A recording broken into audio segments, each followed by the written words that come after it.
It's on record, so that's good. And we should have a nice little session today. And so I'm gonna start off with asking, has anyone got any news? Trina? No, not this week.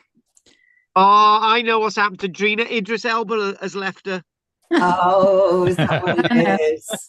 Yeah. No. Oh, no, he's good. Still Good. there. It Good. still looks happy. All right then. All right You've then. All right lasted then. well. Yeah. All right then. Not that I've had a conversation with Idris Elba and No, him saying that no. he's sick of people asking him about being the next James Bond. Don't ask him that question because Did he you gets ask very him upset. about Drina? I've never met Idris Elba. Honestly, I've never had any conversation with him at all. Well, you know what to say when you do. The names No, I go didn't. well. Don't the names go No, I didn't. well? Okay, anything from you, Anne? No. Sorry. Right, David. No, sorry. Talking about David, I spoke to Pete a day or so ago, and Pete seems to be a bit more perky, but he's still Good. his confidence is a bit cracked, to be honest. Oh. We have, it's amazing enough. It's been, I've got to be honest with you, it's got to be about 4 months. It's got to be, and that leads me on to something else. I got something I want to read out to people, in a moment of something that are going to be putting in a listing pillar. And it's not to have a go at any of you guys, it's to do with something else. But it's one thing I wanted to say is that it would be nice if we try to encourage other people to join our classes on a Tuesday. And if there's any guys that know anyone who wants to be involved on a Tuesday, then just try and encourage them and let me know, and we'll go from there. I haven't sorted anything out with the food drops or anything yet, because we've only got 2 people who want us to send stuff at this minute, and it's a bit problematic postage. So the more people who want the fresh vegetable stuff and fruit, the better. I know. Ruth's already had some stuff off us, but then again, I was able to give that to her in person. So obviously, anything to do with that, then let me know. But obviously, encourage people to join us. Right, we'll carry on. Anything, Margaret? I do apologise for sending that message about the membership stuff. Our banking system is that we don't get charged anything as long as we don't receive any statements, and as long as we don't use online, and as long as we only use phone access to our bank account.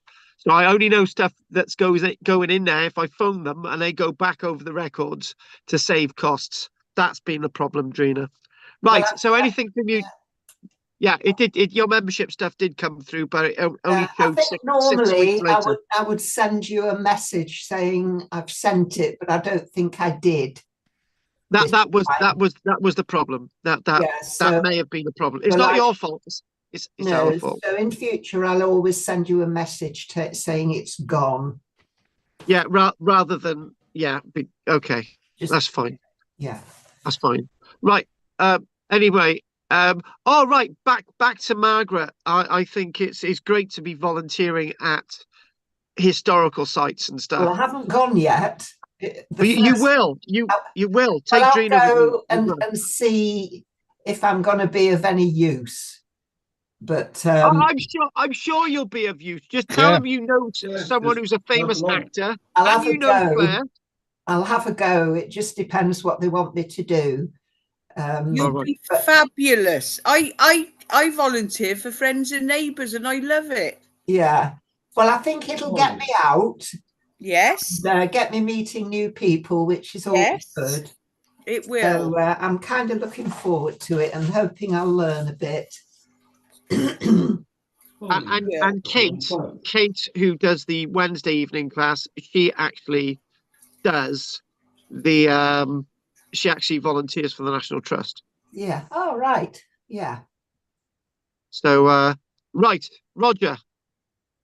Yes, I picked up something via Alice Roberts' programs, Oh, and I mention it now, it's highly remarkable and useful in that they've recovered carbonized scrolls from Herculaneum, and the professor, Brett from the States, says he can read them, even though if you touch them, they'll crumble. yeah. So Yes. what he's done, and he's already shown up some of the script on one, is that he's used the 3D printing technique to create inverse section molds into which you can put these delicate things to hold them for various things later on. Okay, so that's the first delicate thing, and it's like that. Even removing them to the museum, perhaps in Naples, whatever. And what happens is that they then X-ray them in some way using, he said, an accelerator at Cambridge, which gives you the depth and the type of X-ray that will reveal enough, and to be able to read what the script says, and it's carbonized, so it's all burnt stuff from the thing. He can use an AI assistant technique system to be able to read out what's actually on all of the rolled scroll, right down to the base, he reckons. So far, he's read the sort of start of it, which is remarkable in itself. And he's quite confident that he can go through the scroll. It seems amazing to me. Listen to this, and I thought, well, how the heck is he doing that? So through these stages, he's revealing what's on there, and he can read them. And he showed one example already, which is I could see it. And to give us more information on Herculaneum, because Herculaneum, they'd said, has given a lot more interesting finds than Pompeii, even though it's smaller. And they're looking forward to learning quite a lot with these scrolls that they found. And it's so delicate. It takes like a surgeon, brain surgeon, to handle this stuff, contain it in these reverse shaped molds, and then put them through the processing. So I don't know if you've heard of any of this. But Yeah, that's going to be quite a game. So that was that. Yeah, carry on, Roger.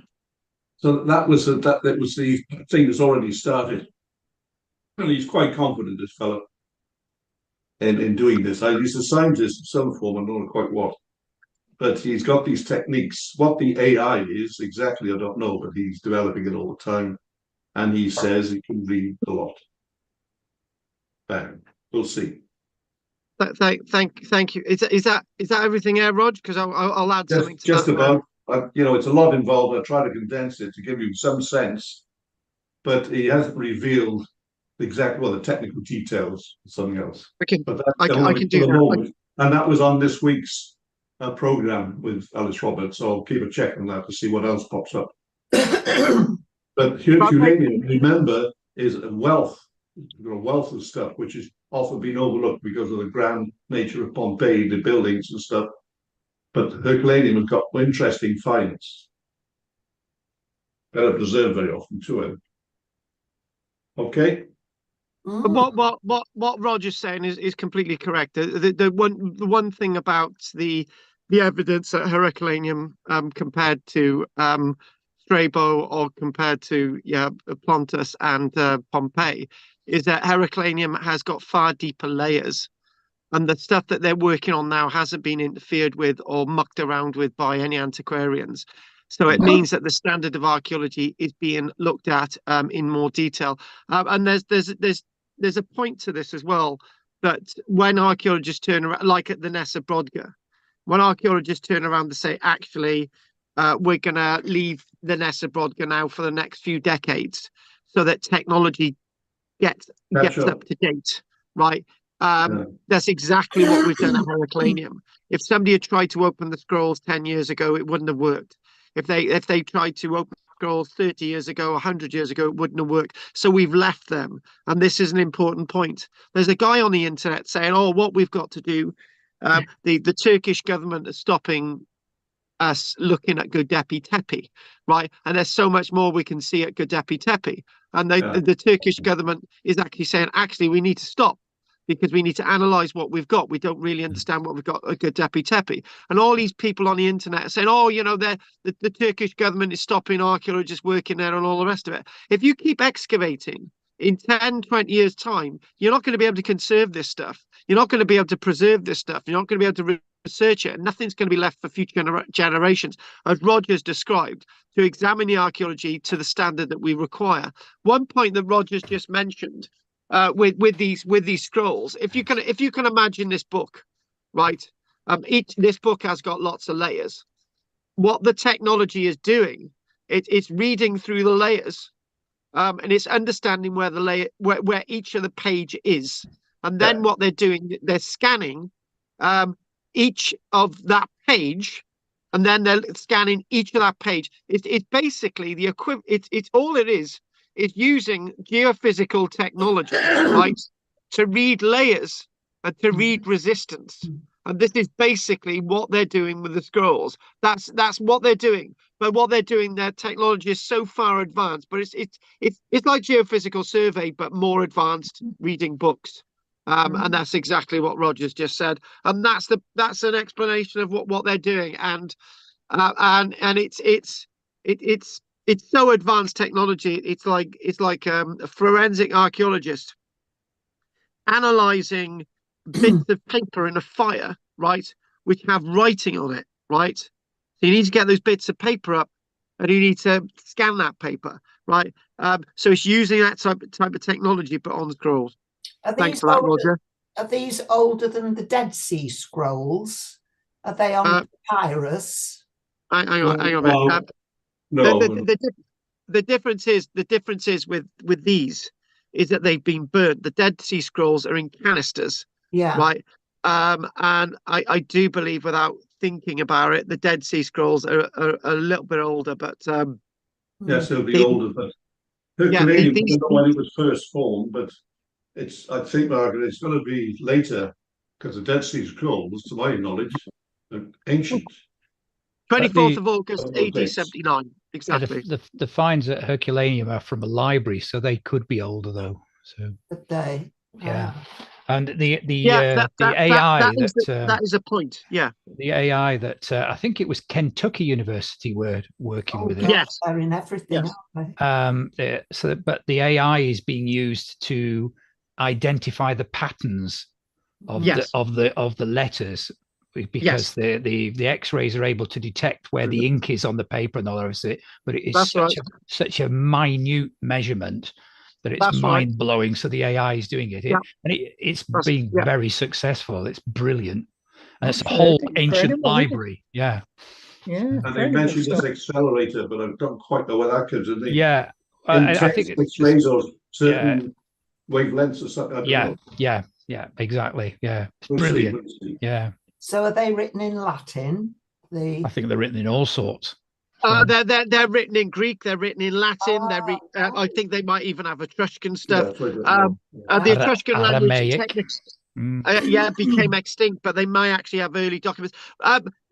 Andy's completely correct. We're on the assumption that the documents that they're looking at were written on a week before. AD 24th of August, AD 79 AD. Some of these documents could actually be hundreds of years older, if not 200, 300, 400 years older. And obviously Greek masters and all the rest of it. We might actually have Plato explaining a little bit more about Atlantis. Oh yes, One thing that we've got is we've got lots of scrolls around the world in different localities, right? And it's just putting all this evidence together. Yeah. Right. Okay. And I'm just thinking of Mount Sinai or something, a monastery being there. If I've got this right. Basically, this guy turned up one day, right, and the monks were burning everything. Yeah. and he basically said, "Oh, hang on a minute, don't burn this." So he just put his hand in the fire and pulled all these ancient scrolls and documents out. I remember doing that in school. I don't know if it's Mount Sinai, but it is. Is it, man, Andy? I'm Anyway, pretty sure it is. Yeah. But basically, this has happened throughout Armenian history. monastery or something, wasn't it? I can't remember what it was. Yeah, Orthodox yeah. Armenian. I can't remember what the religion was, but yeah, the oldest known ones. Yeah. Remember doing it in school, and it's probably not Mount Sinai, but that's the thing, and it's just I think a lot of history is actually being interested at the right time, right? Because when we do the mine house stuff now, it's quite depressing. But because I found something out today which I didn't know last week, and whatever. But I can remember being on the island of Howe, and this taxi driver, he said he knew this bloke when he was a child, right, who had all the military records. Basically, the military left the island of Howe in 1945, 1946. They left everything, right? All the military records, all the prisoner of war records, everything, right? And he had a lot, right? So he kept them in his shed, every single document. And as nobody was interested at all in any of this stuff, he said he's not going to go to his grave until this stuff, somebody's interested, right? Few weeks before he knew he was going, right, he thought, as nobody's interested in it, right, he set light to the lot. And this is basically history.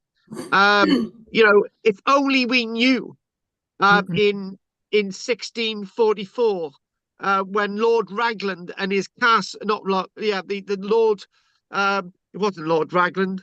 But anyway, it was the Lord of Raglan Castle. It must have been. But anyway, he was the chief banker to Charles I, right? And he had this library there of ancient texts and all the rest of it, right?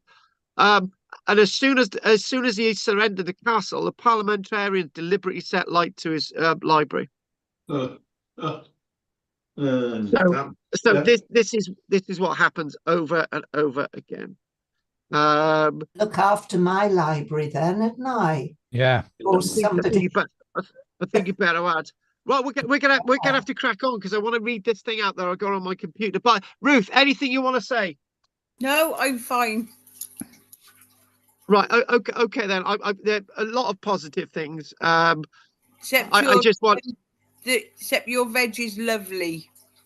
See, there you go. The herbs are exceptionally lovely. Oh, well done. Well, I'll have to charge double then. Right.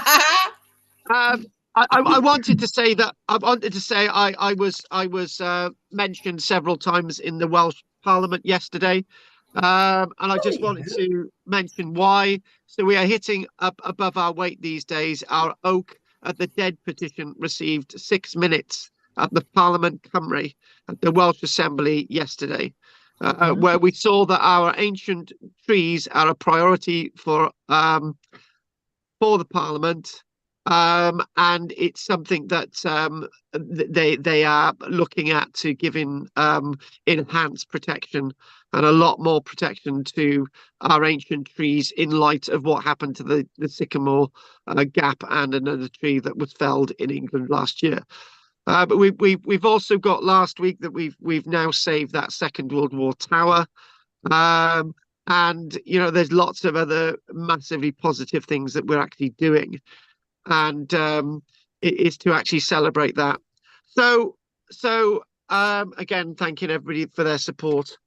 So I'm gonna crack on now, and that's what I wanted to say. And we've got lots of images I want us to look at, but something that ties in with lots of things is that for reasons that I don't really understand, there is 2 major tourist sites that have since closed in the past few years on the island of Orkney.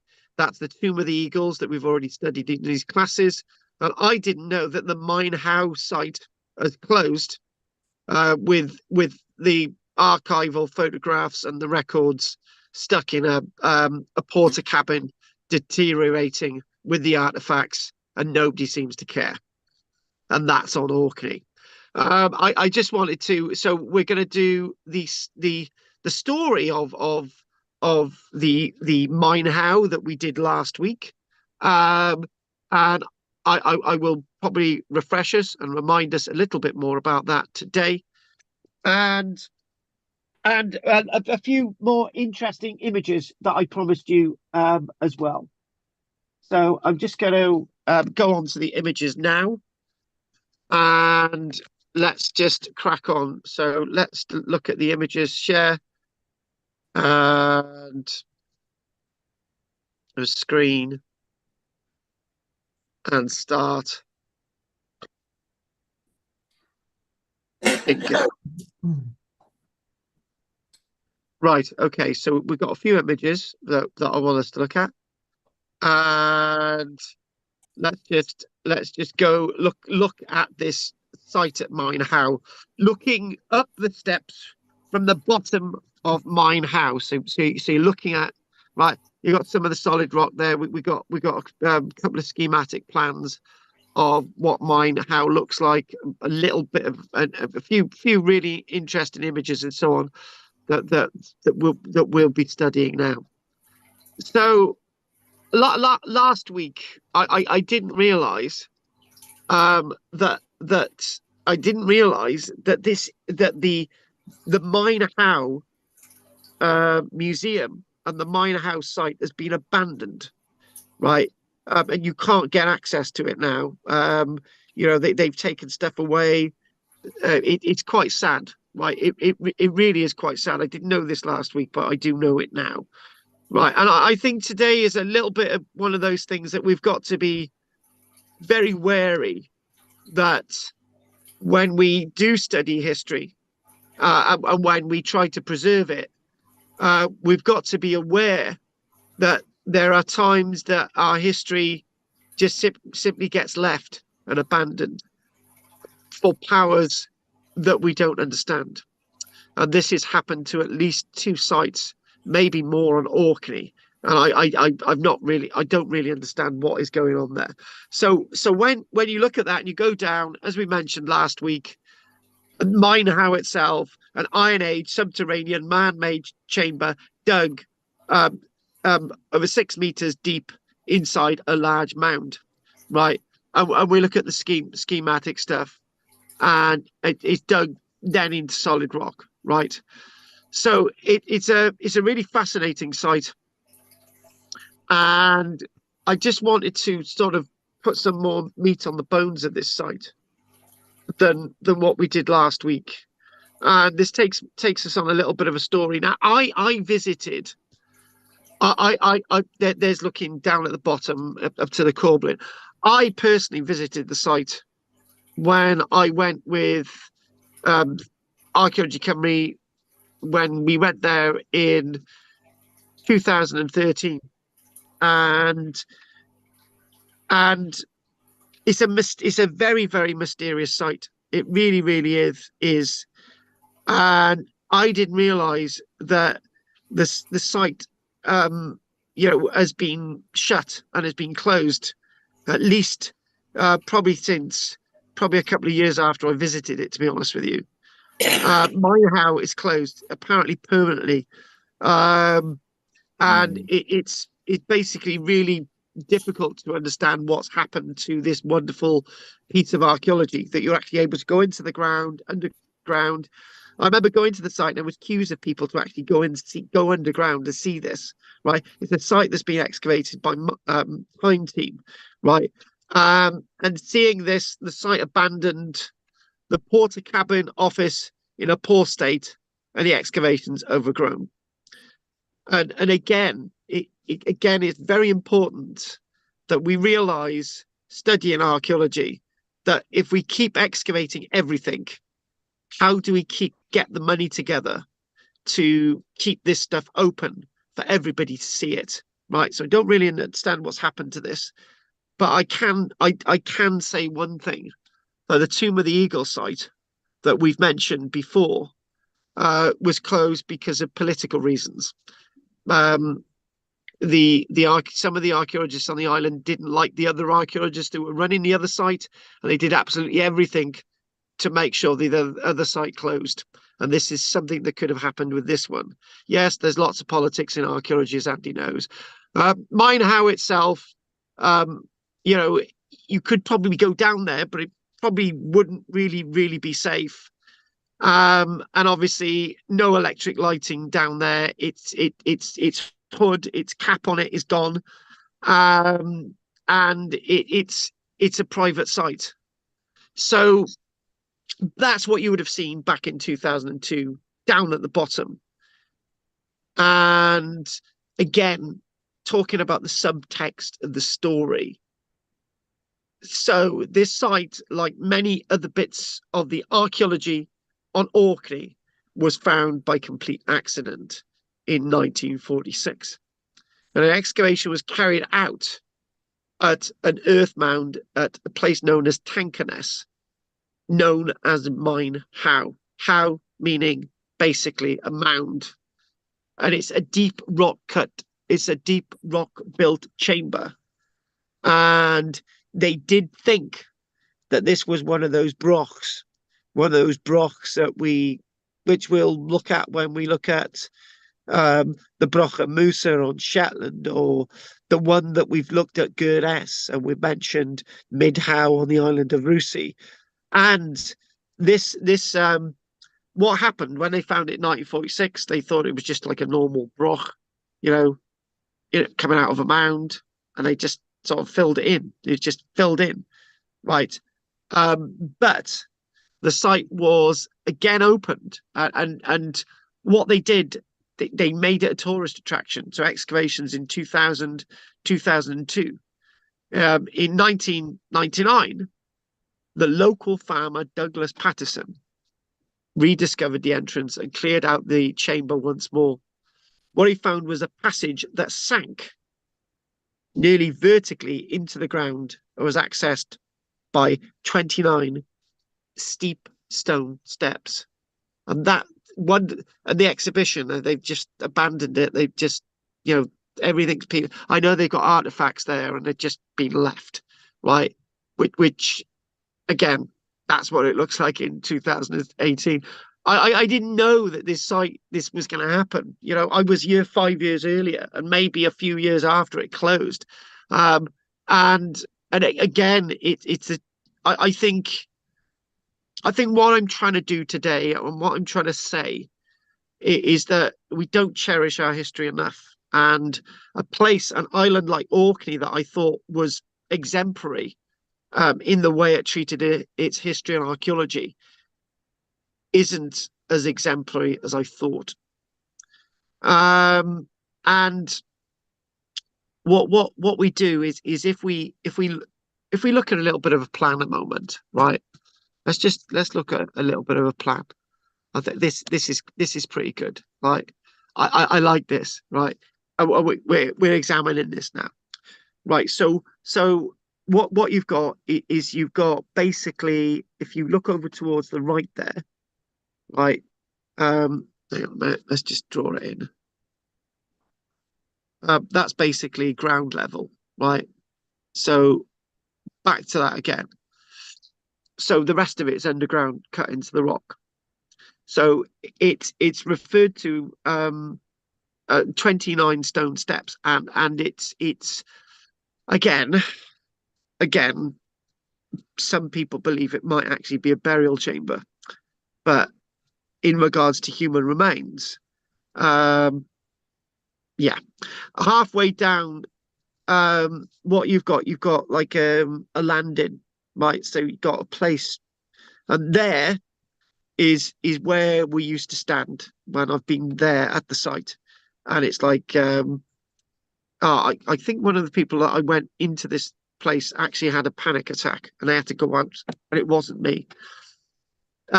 So like a landing where it says second chamber, 5 foot by 3 foot landing, you can see there.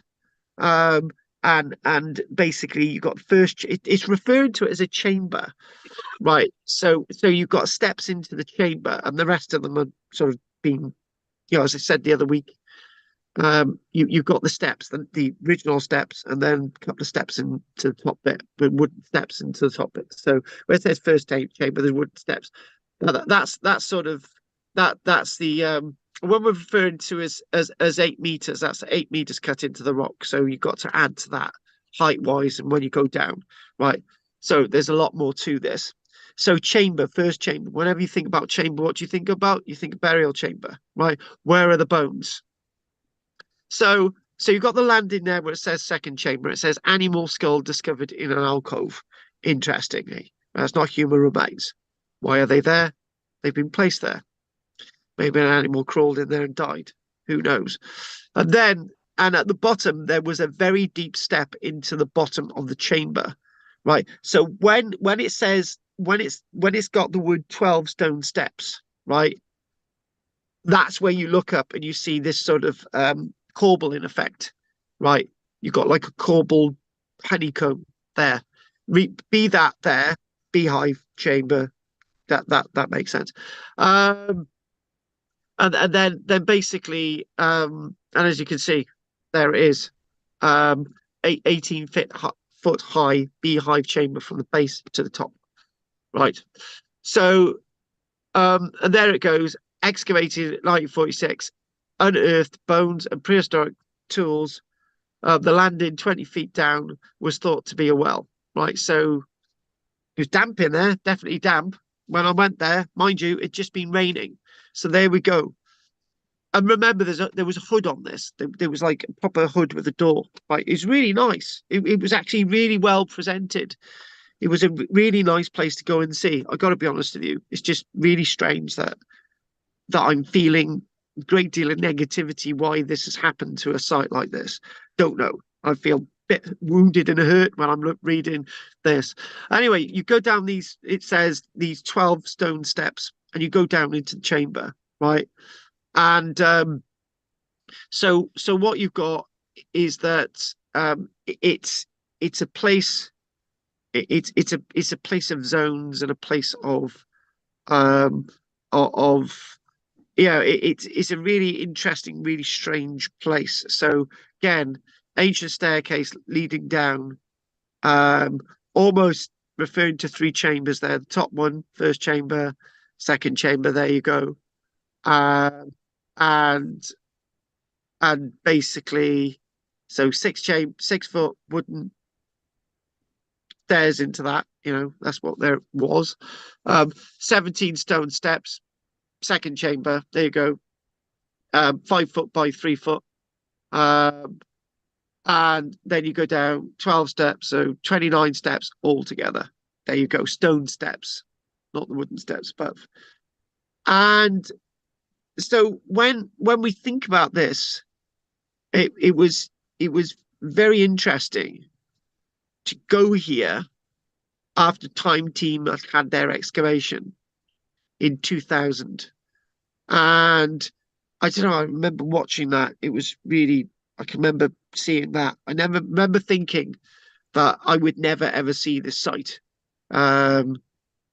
simply because my OCD was so bad. I've never ever thought I'd get to see a place like this. But anyway, so if we go to, if we go to this, right?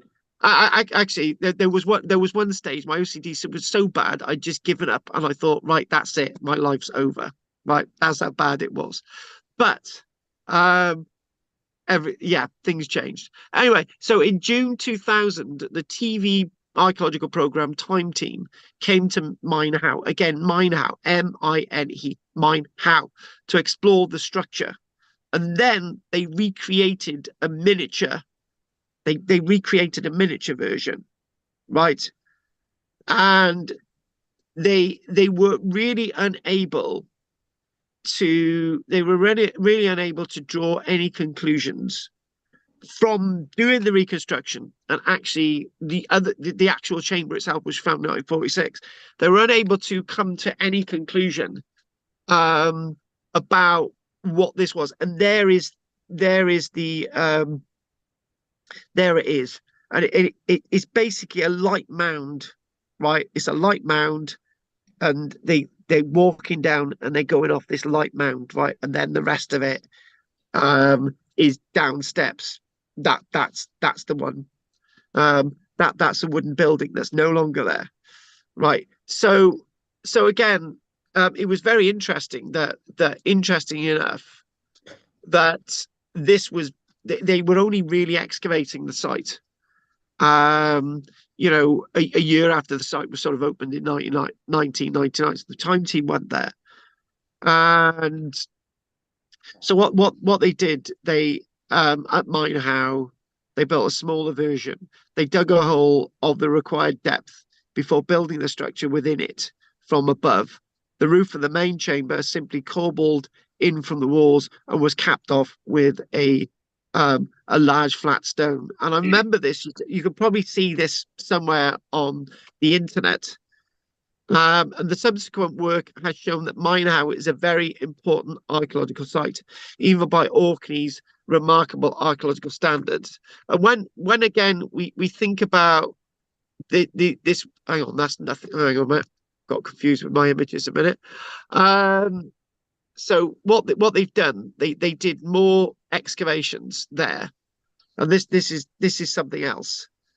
And subsequent work has shown that the Mine Howe, very important site, the central underground structure is believed to date back to the early Iron Age. And because we don't know what it is, because we can't really understand what it is, it may have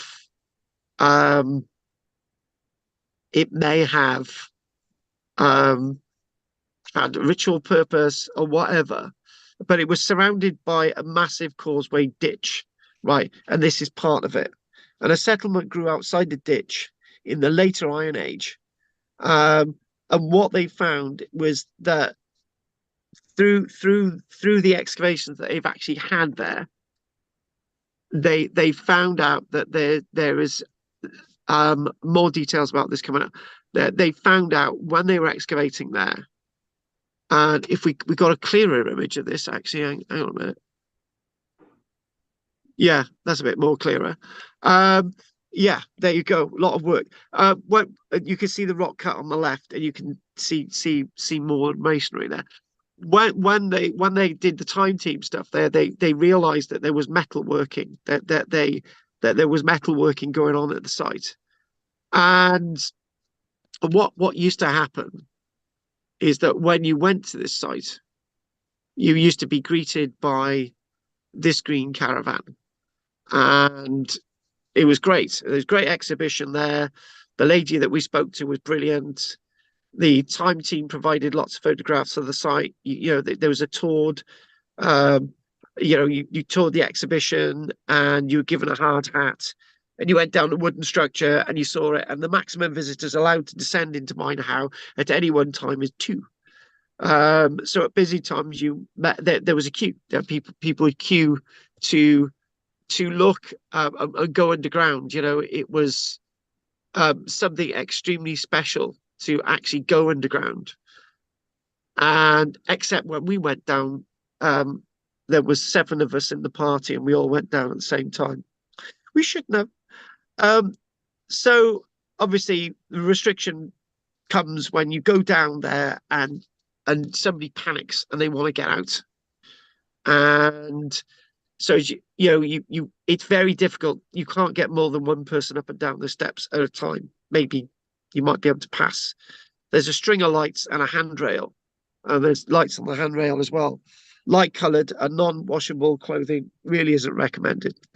And so what you've got is this. You're going down, and again, this is looking up. Yeah, and again, that's where you've got the cobbled bit. Yeah, that chamber, that 20 from the base to the top is 20 foot. It's great. And what in a way, when you go back to, when you look at this again, and you look at where the wording it got 12 stone steps there, is referred to as a cistern, or referred to or the foot of the structure, so the base of the structure. And you can find that natural light and sound from the entrance have completely disappeared when you go down here, leaving you in a damp netherworld that, though fascinating, would be difficult to call pleasant.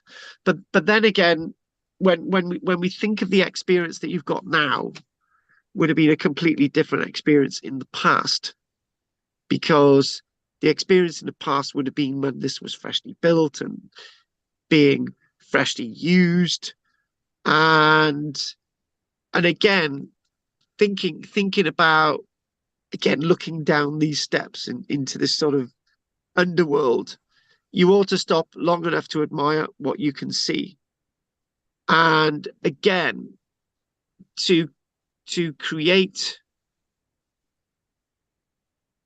hang on a minute, to create that corbelling. You know, you're looking at the base, this corbel. Basically, they've dug this huge hole in the ground, right? And then, as we demonstrated last week, it's sort of stones that overlapped to carry weight from above, and then it's overlapped to carry a, and you get to an apex there, and this is 4 meters up from the floor, so you can't touch it because it's too tall. Basically saying you're in there and you wouldn't want to hang along too long. And I remember we had the tallest person in the group, Clive, right? He actually went down because he was tall enough. And again, when he went down, it was, you know, we had to be handed out and stuff. It was really odd experience for him.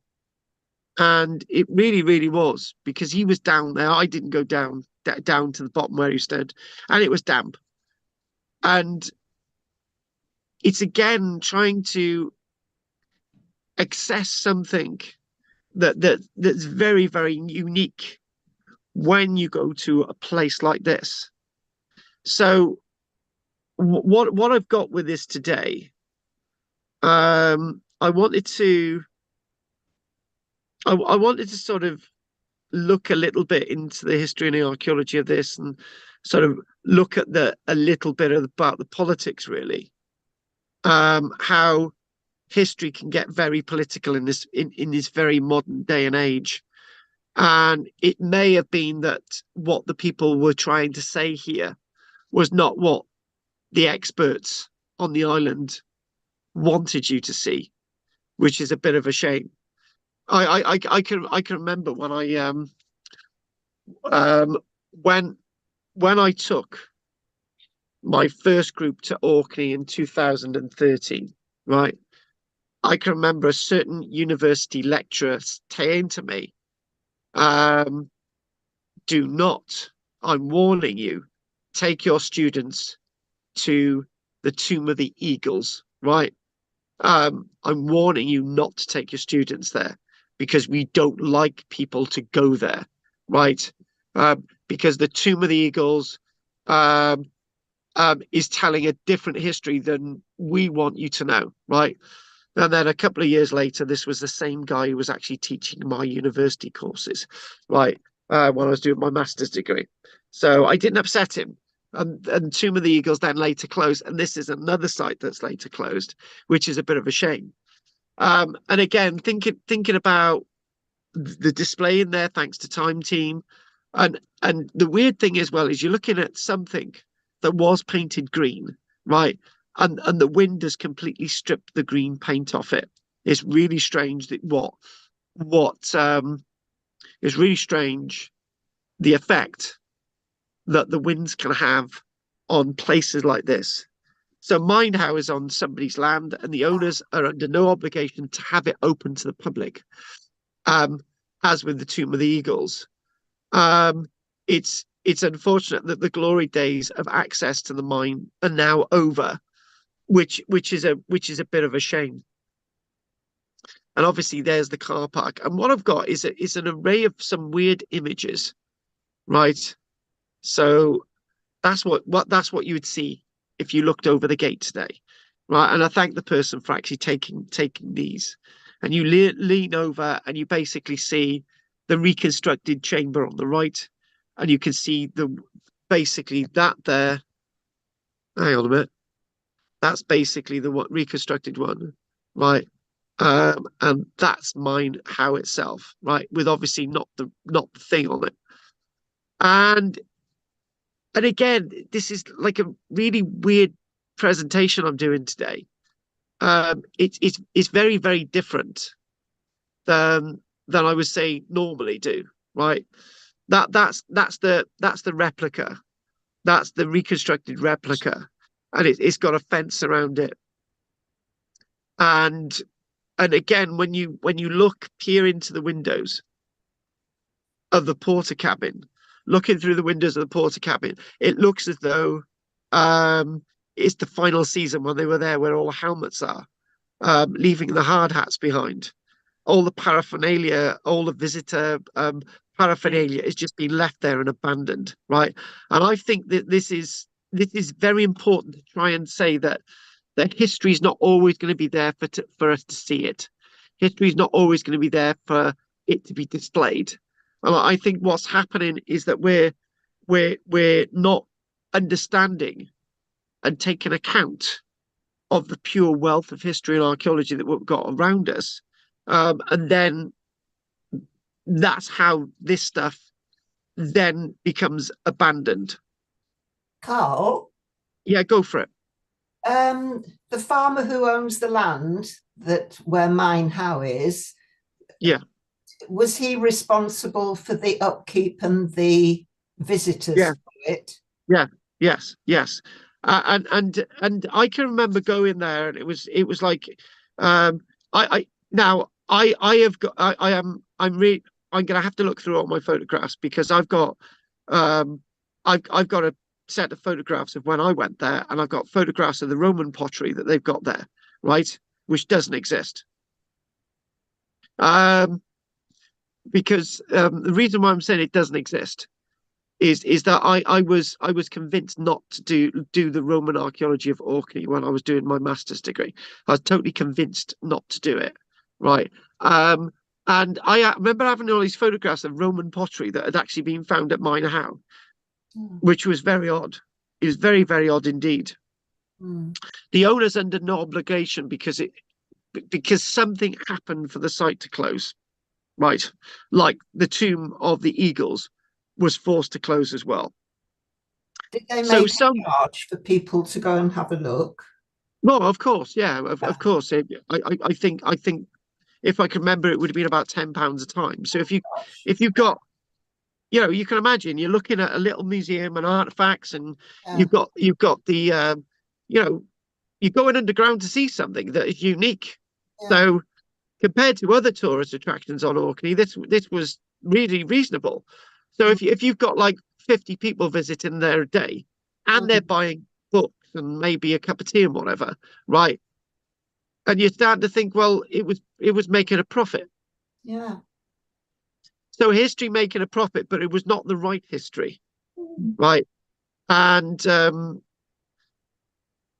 I will also say that I will also say that when I was campaigning to stop the destruction of archaeological sites near me, right?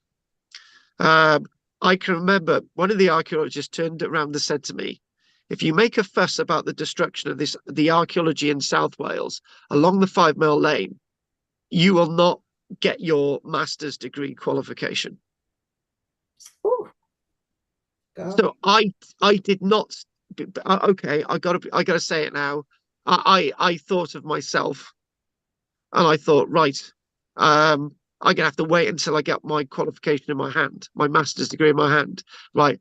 When I saw my lecturer just before I was cap and gowned and met Princess Anne, he said to me, this same guy who said not to go to the Tomb of the Eagles, he said to me that he didn't support me with my stance, and that he backed the other archaeologists. So this is what archaeology is about. It's not a nice thing at all. It's really not. So there we got, somewhat bizarrely, through the what we've got this window, and if we look there behind, there's actually a cemetery, right? So you're looking through there. This is the next window. It says through the next window, you can faintly see ghostly images. And you can see the ghostly images of, the photographs that in the cabin, ghostly images of people pinned up on this wall displays. And you've got the reflections of the headstones behind, which is quite eerie.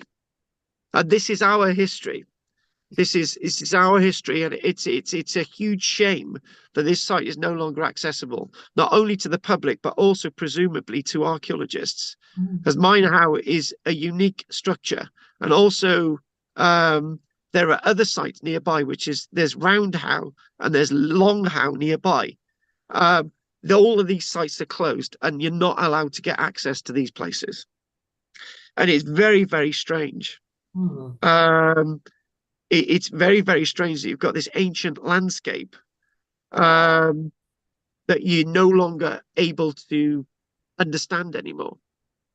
And because I don't buy guidebooks and stuff, I wish I had now, because I don't have a copy of this, and I wish I did. Things change, time moves on.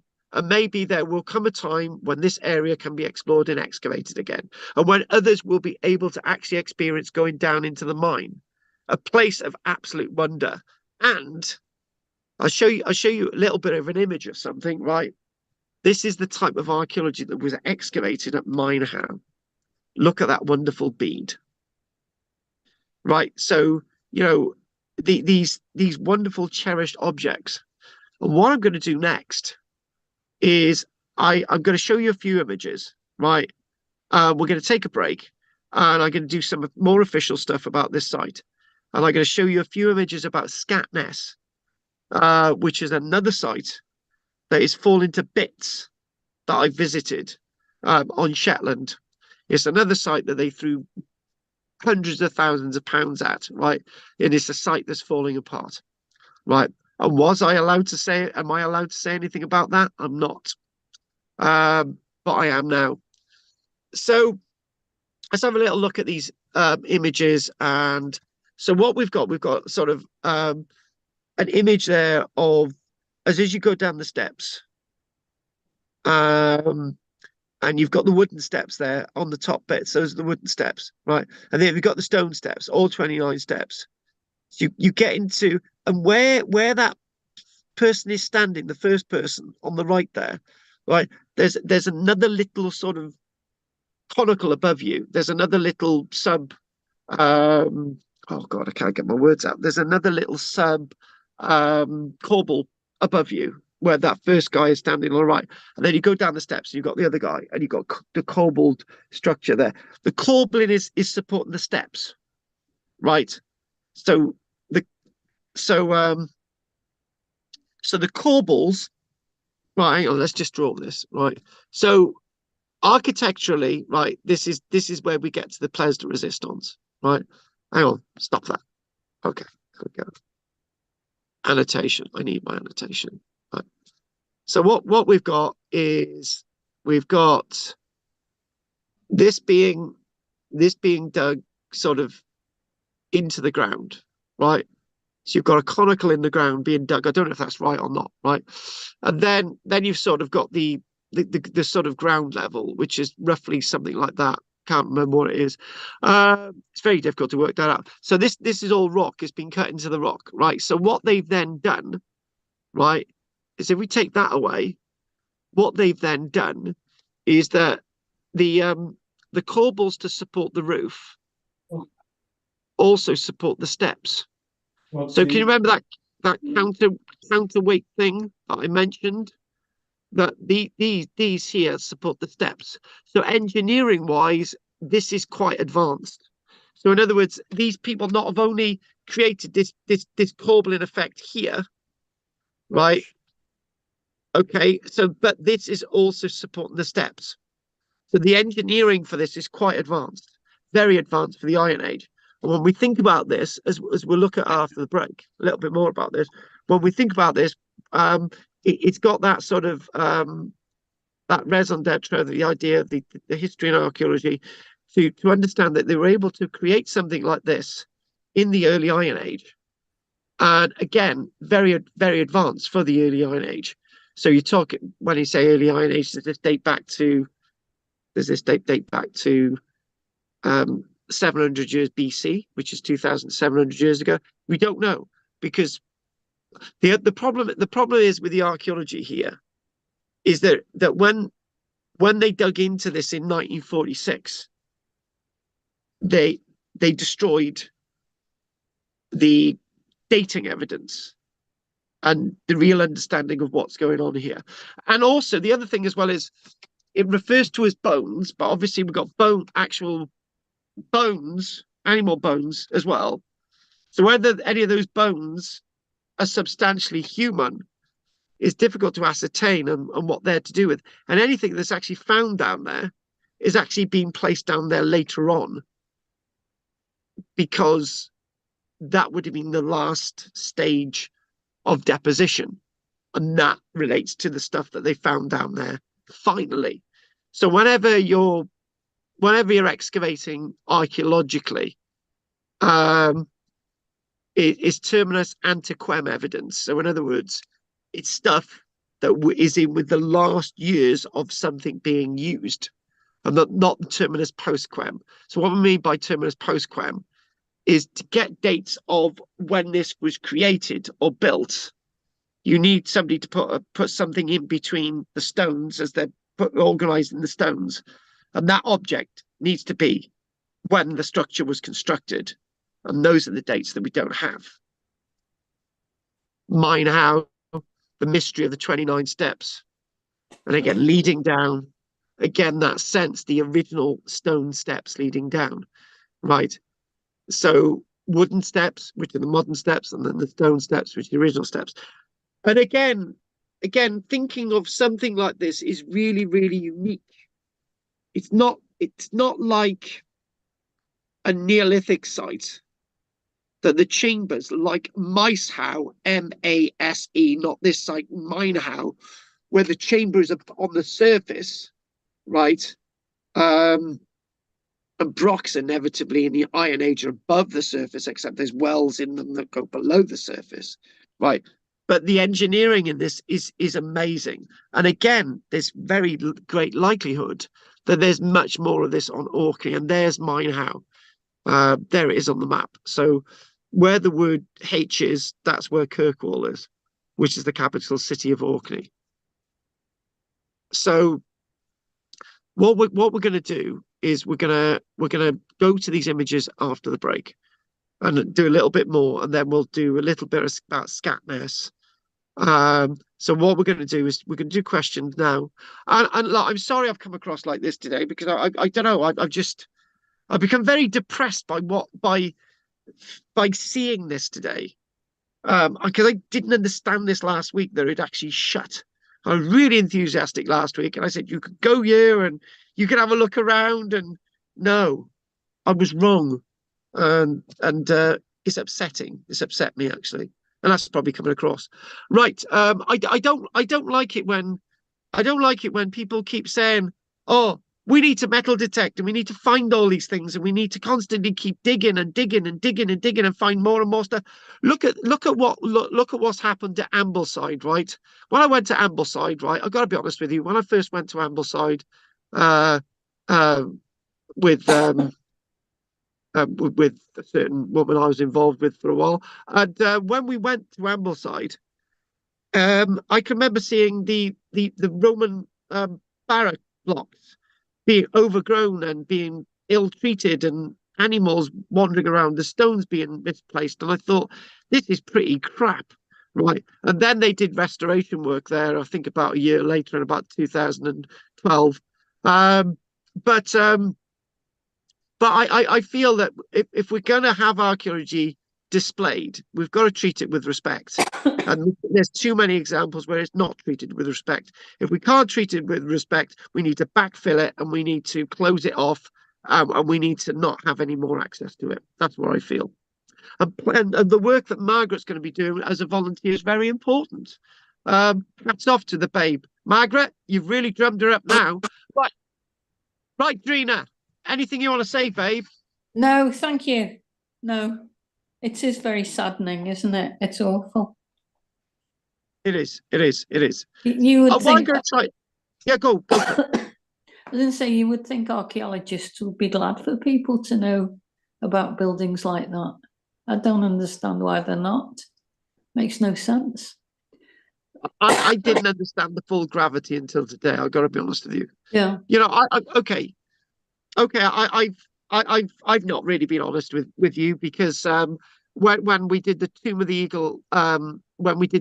Eagle lecture, I should have just come out with it as I've done today. I should have just said, you know, it politically closed. You know, we were warned not to go there. We were, and I tell you what, right? When we went to the site of the Tomb of the Eagles, the tourist information centre there was second to none. It just had tens of thousands of pounds worth of grants. They had. It was beautiful. It had stuff that you could touch. You could. It was beautiful. Walking screens. It was absolutely brilliant. Lovely site. But I was told that it would not be in my. I was warned that it will not be in your favour if you take your students there. And I hid it from the university, right? It doesn't bother me now, but they deliberately got the thing closed. I'm shaking my. What are the reasons for the political stuff? Is it to do with money, or It's not to do with money. For example, I produced a report recently for a developer, right? And basically the stuff that I was having to research was absolute rubbish, and I put that in the report, right? And the archaeologists reading that report were the ones who'd actually written the information on the stuff that I'd researched. That didn't go down well at all. And it basically said, well, you haven't done your research here. I put it in my report. You haven't done your research here. And they said, oh yeah, but you didn't do this and that. And I just thought, well, you're not doing your job. I'm doing mine. Yeah. So but when you look at this that you've just shown us, this mine howe. Yes. I mean, what I find so amazing, the technology to do that and to design that thing that would, with so many steps down and built. Yes. I mean, it's just technologically amazing, for that long ago. And yes. You wonder how that sort of becomes unnecessary. Who decides? It's that kind of thing, really. I find that amazing. It reminds me of Carl, that case where the farmer locally took down part of a wall to make it, some years ago now, to make it easier to let the cattle or sheep through the area, one field to the other, something like that. And then I heard Tony Robinson in one of the Time Team programs say, when they revealed a wall which was important to them because they were after habitation and things on this site, what he said, well, what's good about that? It's a manky old bit of wall. And that sums it up. You know what I mean? Yeah. I know I found stuff once, old plate pipes and bits and pieces, and in the office it happened to be, and I had it there, and I said, "Oh, what sort of hobby is that?" It completely missed the point. I didn't bother. It shows there were people there with work done, different things, the age of things, but some of these people are so sort of shallow in this respect. Yes.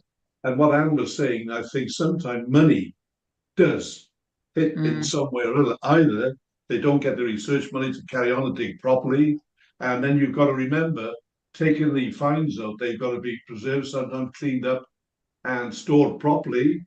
So as you say, Carl, they don't deteriorate, left hanging around, which will happen. And the thing is, it's just as well to say, right, we can't do anything with it, cover it up with some useful notes you can find somewhere again, and not try and be clever and overextend. But these different factors come in. Money's always there somewhere. And if it's to do with a farmer, didn't want to do something to open up somewhere else, or knock that old bit of manky wall down. You know what I mean? This sort of attitude without thinking what the heck is behind it. But then the one thing about this is both sites, the site of the Tomb of the Eagles and Mine Howe, were actually found by farmers, and most of the work was done by amateurs and farmers. But the Time team came in to do the later work at Mine Howe. Both sites were making a sizable profit, and both sites were actually had the support of other bodies other than the main archaeologists on the island. And one thing that you won't see on display in the main museum in Orkney is any label saying that any of the stuff that they got in their cabinets is of the Roman era, even though I can list that most sites in Orkney they found Roman material. The Brocha Gurnus, they found Roman material. They found Roman material at Mine Howe. They found. Yeah, it's quite shocking. It does. I just feel that if I owned farmland, acres of farmland, and this discovery was made of this very ancient, remarkable thing, I wouldn't feel it belonged to me. No, it wouldn't be mine. It's so ancient. How can it belong to somebody? Yeah. In both cases of the Tomb of the Eagles and Mine Howe, the attitude of the owners was it did not belong to them. It belonged to everybody, and everybody could see it. That's the thing. Yeah, but good thing I felt like that then, wasn't it? I don't understand the relationship, like Galava in Ambleside. When I went to live there, it's on farmland, and it's run. I think it's the National Trust. Yes, it is the National Trust. Yeah. They had perimeter fences around the ruins so animals and people couldn't get in amongst it. But it was full of weeds. Yes. So some say, well, the animals actually keep the grass short and are good for it, but they are trampling all over the stones, big cows.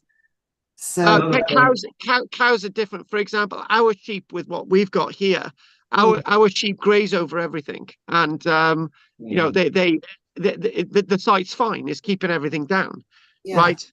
And if the problem is, right, our reluctance to undertake a full-scale archaeological excavation here on something that's very, very important is for all of these reasons that we're seeing now. So all these, like stone circles, like Castlerig, all of these things are on farmland. Yes, but they're run by the National Trust or English Heritage. Do the farmers rent out the rights to these people? I don't know how it works. Basically, they're scheduled ancient monuments. So there's if they're in care of Cadw, or they're in the guardianship of Cadw or English Heritage or Scottish Heritage, right?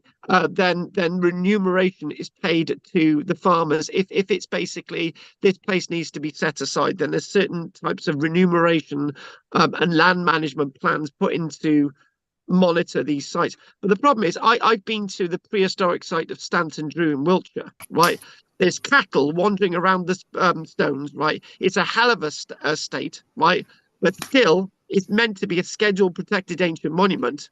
But these places are a hell of a state, right? Yeah. Another thing, Karl, is the presence of graves. People saying, "Oh, you shouldn't dig them up," and all this. That, I reckon, could cause a bit of a stink to the farmers sometimes with their rights, their ideas, beliefs, and that can stir it up on top of anything else that's bubbling up and creating a stink. That's something which has never quite been, I don't know, publicized a lot, but I know it comes up. And so again, you think, here we go. And people say to me, do you think it's right? You should go into somebody's grave and think, why are they doing it? Well, I said, they're doing it with respect. And the point was, when somebody died, it was thought that they had respect in placing them out the way of anything else. They were at peace. Later on, when it's all done with, and they're just bones, or rotted, even worse, I think then it becomes a different matter in my eye. because, well, when you bury somebody, the spirit of the person has gone anyway, the life and joy, soul, whatever you believe. But this does bring a controversy, which is a sideline to everything else, and it's never really been aired too much, I think, from what I read. Yeah. Farmers sometimes yeah. So sorry, Anne, go for it. I say farmers sometimes though resent, they own the land and they resent sort of a free access to do what they want with it. And in fact, I've not through this, but I belonged to the Amblers Association for a long time, and you'd find they block ways, the rights of way. Yeah. And I wonder if that comes into this as well, that it's the same sort of the same farmers. Get off my land. Yeah, well, I'm a farmer, and I was now, but I was thinking I would love to go over there, which is like a kilometre away from me, and I thought I can't go over there because how would that farmer feel that I went on his land when he won't come on my land, right? And it's just like the one thing about what Roger said about bones and human remains is that my take on human remains is human remains, if they're to be excavated, then they're to be reburied with the artifacts that are found on the bodies. For example, I don't feel that when you go to a museum, right, and there's an object that says, for example, this brooch was found on a skeleton, and you got the brooch. Well, where's the skeleton? Oh, we chucked the skeleton in a box. Well, the fact of the matter is, the brooch still belongs to the skeleton. I'm sorry to say it does, right? The ring still belongs to that person. I can remember there was an archaeological excavation near me, right? Remember looking at a cabinet, and the guy said, we've got 5 hands here. There's gold rings on each of the fingers, right? We've taken the hands away with the rings, right? And we'll eventually take the rings off the fingers, and the fingers can go back with the body, and the rings will be displayed in a cabinet, and the body will be reburied. And I'm thinking, that's theft. Mm.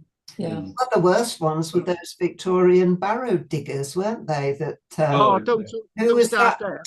Thomas Bateman, was he called? Thomas Bateman, 1 and 2. Yeah. Schools, hundreds of schools. Yeah. Have those passed on to his descendants? Do you think? I think they all went to the local museum. Was that the? I can't remember where it was, but I mean, he wasn't alone. There were loads of them, weren't there? Oh yeah. Shocking. But norms with people giving parts of their body and all this, even today, with things and on and on. So. Right. Okay. We've got to have a break soon. Right. Anything that you want to say, David? No, thank you. I don't want to start an argument about farmers. We could be here all day. As an ex-farmer. Let's not do farm. Oh my God! There's a standing behind David with a shotgun. You shouldn't have gone across his land, David. I warned you. Right. Right, Andy. No. Okay. Right, okay. Obviously, I'm going to guess that David's not too keen on farmers. Right, Ruth? No. I'm just disgusted that they closed these places down. Yeah. I mean, a lot more people now are walking the land. A lot more people are travelling with camper vans and everything. They want to see these things. Yeah. I agree with you there. I really, really do. I agree. Right. Yeah. Okay. All the stuff hidden in museums. There's too much stuff hidden in the museums, and the more and more stuff that is found via metal detecting, the worse and worse the problem's going to get. As far as I'm concerned, right? I'm going to say it. Metal detecting should be curbed with a license now, but everyone's going to disagree with me on that one. But that's life, right? Anything you want to say, Andy? No. What if you found something ancient on your land? Would you allow people to come and have a look, Carl? I'm an archaeologist, so I'd rebury it. Oh, okay. I know, right? I know the hassle. If we found any gold or silver on this land, right, It would be an absolute nightmare. We would photograph it, we'd record it, and on my death, it would go into a publication, and it would be revealed that that stuff would be reburied. I don't want to hassle a bit. But I just don't want to hassle a bit. If you discovered you had a mine howe, if you discovered you had a mine howe kind of thing on your land, would you want people to look at it? It would be best to rebury it.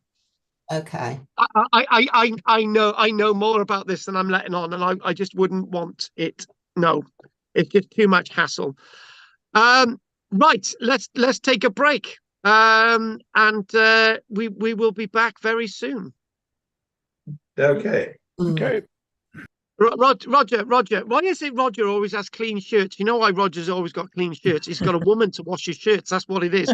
Before, I tell you what, before Roger wouldn't wear white shirts because they would never be clean. Now they're spotless. Somebody told me once, a lady, why are your shirts looking so white and pure? Because I use the right machine and the right powder and dry them because I'm clever. Shut up, Roger. We're having a break. He's so annoying, he is. He gets up my blooming nose. We'll be back. Which nostril? Shut up, Ruth. I'm not talking to you. And Ruth, by the way, just because you nearly died on the set the other day being gassed in the corridor, there's no reason to get upset. I'll be back. I wasn't only just gassed, I was burnt alive. Yeah, well, just get over it. Take it steady, Ruth. Oh, take it steady. Honest, I was in the cupboard. I had my hands out. He put a smoke bomb under me. I'm joking on the smoke bomb, and then it went into flames. Oh, yes.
Oh, is that Lou?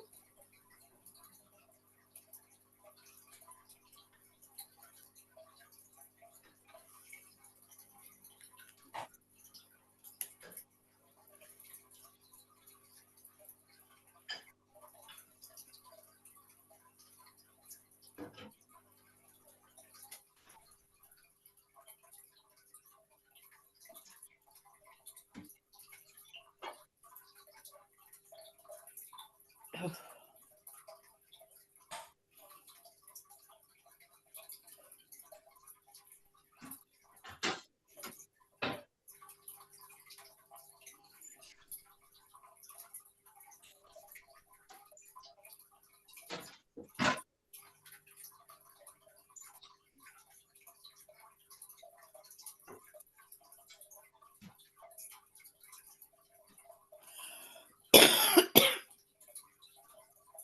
In the bed, Lou. In the bed, little girl. Night night, Lou.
It's a lovely big full moon out there tonight. Oh, we had a lovely red sky tonight. Did you? Yes, we did. But I just let the dog into the garden. I could hear him. Could you? Do you know, he's definitely got a lot of wolf in him, as this dog. Oh, bless him. He comes awake. He's a nocturnal creature. Is he? Yes, he sleeps. He's an old dog now. He's nearly 60. Yeah. But he sleeps during the day, but he perks up about 4 o'clock. Wow. And he's always very, very lively until bedtime. Oh, love him. Yeah. I've got a little Jack, I have. A little Jack Russell. Yeah. Oh, mine's a bit bigger. He's a Patterdale Terrier. Oh. Yeah. Gorgeous, What's your dog called? What's your dog called? Lulu. Oh, a girly. Lulu. Mine's Aussie. She's beautiful. Yeah. She's gone to bed now. She'll be out in a minute. Yeah. Well, Aussie's roaming around. He's looking for things to eat all the time. All the time. All he's interested in is food. Oh, she's very dainty, this one. Oh, no, Aussie isn't. She's a ratter, though. Yeah. Aussie always joins me for archaeology. Yeah. He always, I'm in the spare room and he knows when it's Tuesday night. And he's often in here before me. Yeah, do you know why? Because he knows he's not getting attention. Is that what it's not nothing to do with old bones and things. I feel ancient tonight after that weekend. What's this Walking Dead that Carl's always talking? Is it a group or what is it? He's doing a film, he is. What about zombies? Yeah, about zombies. Yeah, it's about zombies, I suppose. But he needed my hands. He did you what? Your hands? He needed my hands. You know, my hands. Yeah. For the zombie coming round the door. Okay. So it was a zombie hand. Woo. All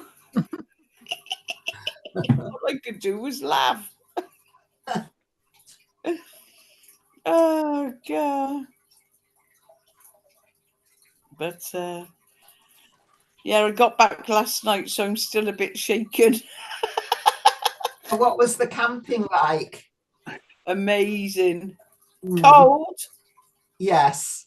Cold, but amazing. Yeah. Had a really good time. Yeah. Really good people, you know? Yeah. Mm. So can't wait to go again now. Did you say it's near Chester? Yeah.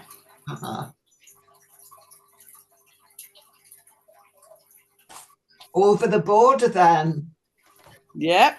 Ooh. I had to come over to the English. Oh. Oh. We don't like doing that.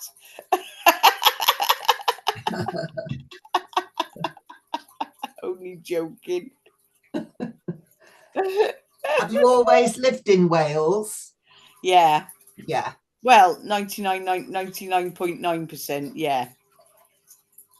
Your parents were from there? No, my parents are from Birmingham. I was brought up in the RAF. Oh, right. Yeah. So my parents are from Birmingham, so I got stuck in Wales. Oh, well, Anne's originally from Birmingham, aren't you, Anne? Yes, I was raised in Birmingham. Yeah. Well, my family are from Handsworth. Yeah, posher the area than mine. I was in Oh, Alum Rock. Oh, no! Yeah, became Little India once the immigration started, yes. Oh, gosh. Yeah, I used to go to Handsworth for 2 weeks a year for my holidays. Mm. Wouldn't go there now. No, I feel very fortunate that I left Birmingham. I mean, you know, where people are always proud of where they were brought up. Yeah. And I never can quite understand that, because unless they haven't contributed to it, you know, I can't understand why they're proud, but they are. But I'm really glad to have been out of Birmingham, or from when I was 20. So I've been out of Birmingham for 67 years. Never lost the accent, though, completely. It's amazing how it stayed with me. But yes, but then you see, to come out of Birmingham and to end up at the end of my life in Arnside, which is such a lovely, totally contrasting place, almost the opposite of where I was raised. Yeah. I feel very fortunate. Where are you now? In Arnside. Where's that? It's on the west coast of Cumbria. Right. Oh, beautiful. It is lovely, yes. Beautiful. Because I go up to Scotland all the time, so I go through the Cumbrian hills. Yeah. You know, on the train. Yes. So I see all the Cumbrian. Oh, what a beautiful place.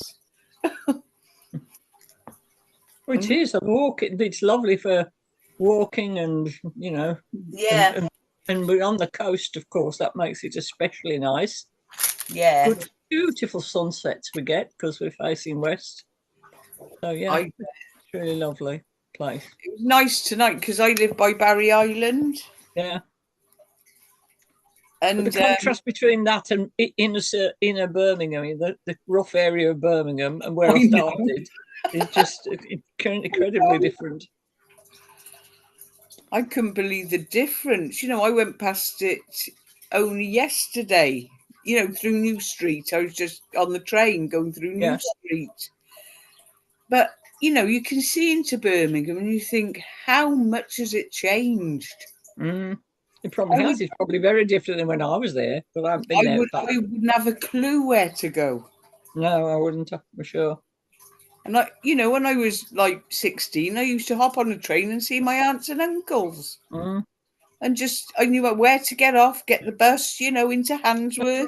That's right. Well, if you go frequently anywhere, you know your way around. But when you change, and after some years, they reroute things and rebuild things and knock things down, you don't know where you are if you stay away long enough. And I've hardly been in Birmingham, really, since I was 20. I've not really felt a need to go back. Yeah, and I don't blame you. Mind you, big cities, I would like to live in a big city now. I think the ideal, and I know some people who like it, they have a wonderful rural place. Yes. And then they have something in the centre of London where they can have a flat there, and so they've got the best of both worlds, because London has all the museums and all the social life you want there. And then the country gives you something quite different. And if you can combine the two, but you need to be very rich to be able to do that. Oh, I'll win the pools tomorrow. Yeah, you might do, yeah. You do the pools? Yep. Oh, right. I do. Yeah, well, that's a good thing. I haven't done that. Well, I don't think I've ever done the pools. I used to do the, what was it called? I don't know. The lottery thing I used to do. But I gave up on that. I thought that's a total waste of money after a bit. I gave up on the lottery when it went to £2 a ticket. I thought I'm not buying them at that much. Yeah. But I do the pools. I met a man on a train and I said, oh, what do you do then? He said, oh, I'm a thing for the pools. I said, I haven't heard about that for years. Yeah. So I joined it. I haven't won nothing yet, but you never know. No. That's right. Well, all of these things are just so much a matter of luck, and it's costing. When I worked it out, you're paying so much. Say if you were doing the lottery for £2 every week, that's £100 a year you're spending, and you don't get anything back for it. So you do better not to do it. And just if you wanted to get money, just save your £2. Save the money. Then you've got £100 at the end of the year, you know, to spend. I know. That's exactly what I thought. Or maybe mind. Maybe what we could do an Archaeology Cymru raffle, a lottery, right? Roger puts the money in, and everyone else wins it, and Roger doesn't get a penny. It's a winner. That was a good idea. Win-win. Yeah, but basically, you know, you were talking about the second homes thing in certain parts of Wales now, and it's against the law to own a second home. So, it should be against it. Yeah, it should be against the law. You want to pay more on your, what was it? Council tax, what do we call it? 200% rates, yeah. So if you're paying £100 a month rates, you pay £200 a month. So well, until everybody's housed, I don't think anybody should be able to own a second home. I really don't. On that note, we're going to get too political, and you're going to get me into trouble. And living in big houses. Let's just one for hours.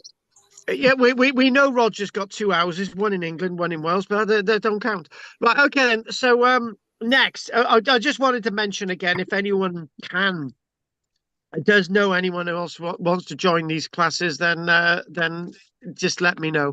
Right, so we're going to do the next bit, and I'm just going to give you some more. Finishing 9:30. We've got 10 minutes to do that then. All right then, Rog, shut up.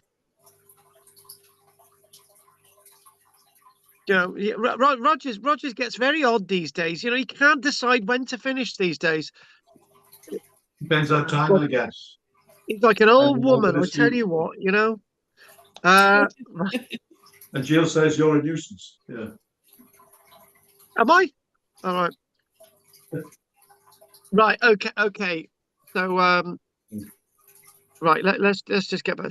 So basically, just give you final information on this site. You know, this people started to think that this was a glacial hillock, and the stuff that was found in 1946, they weren't exactly sure.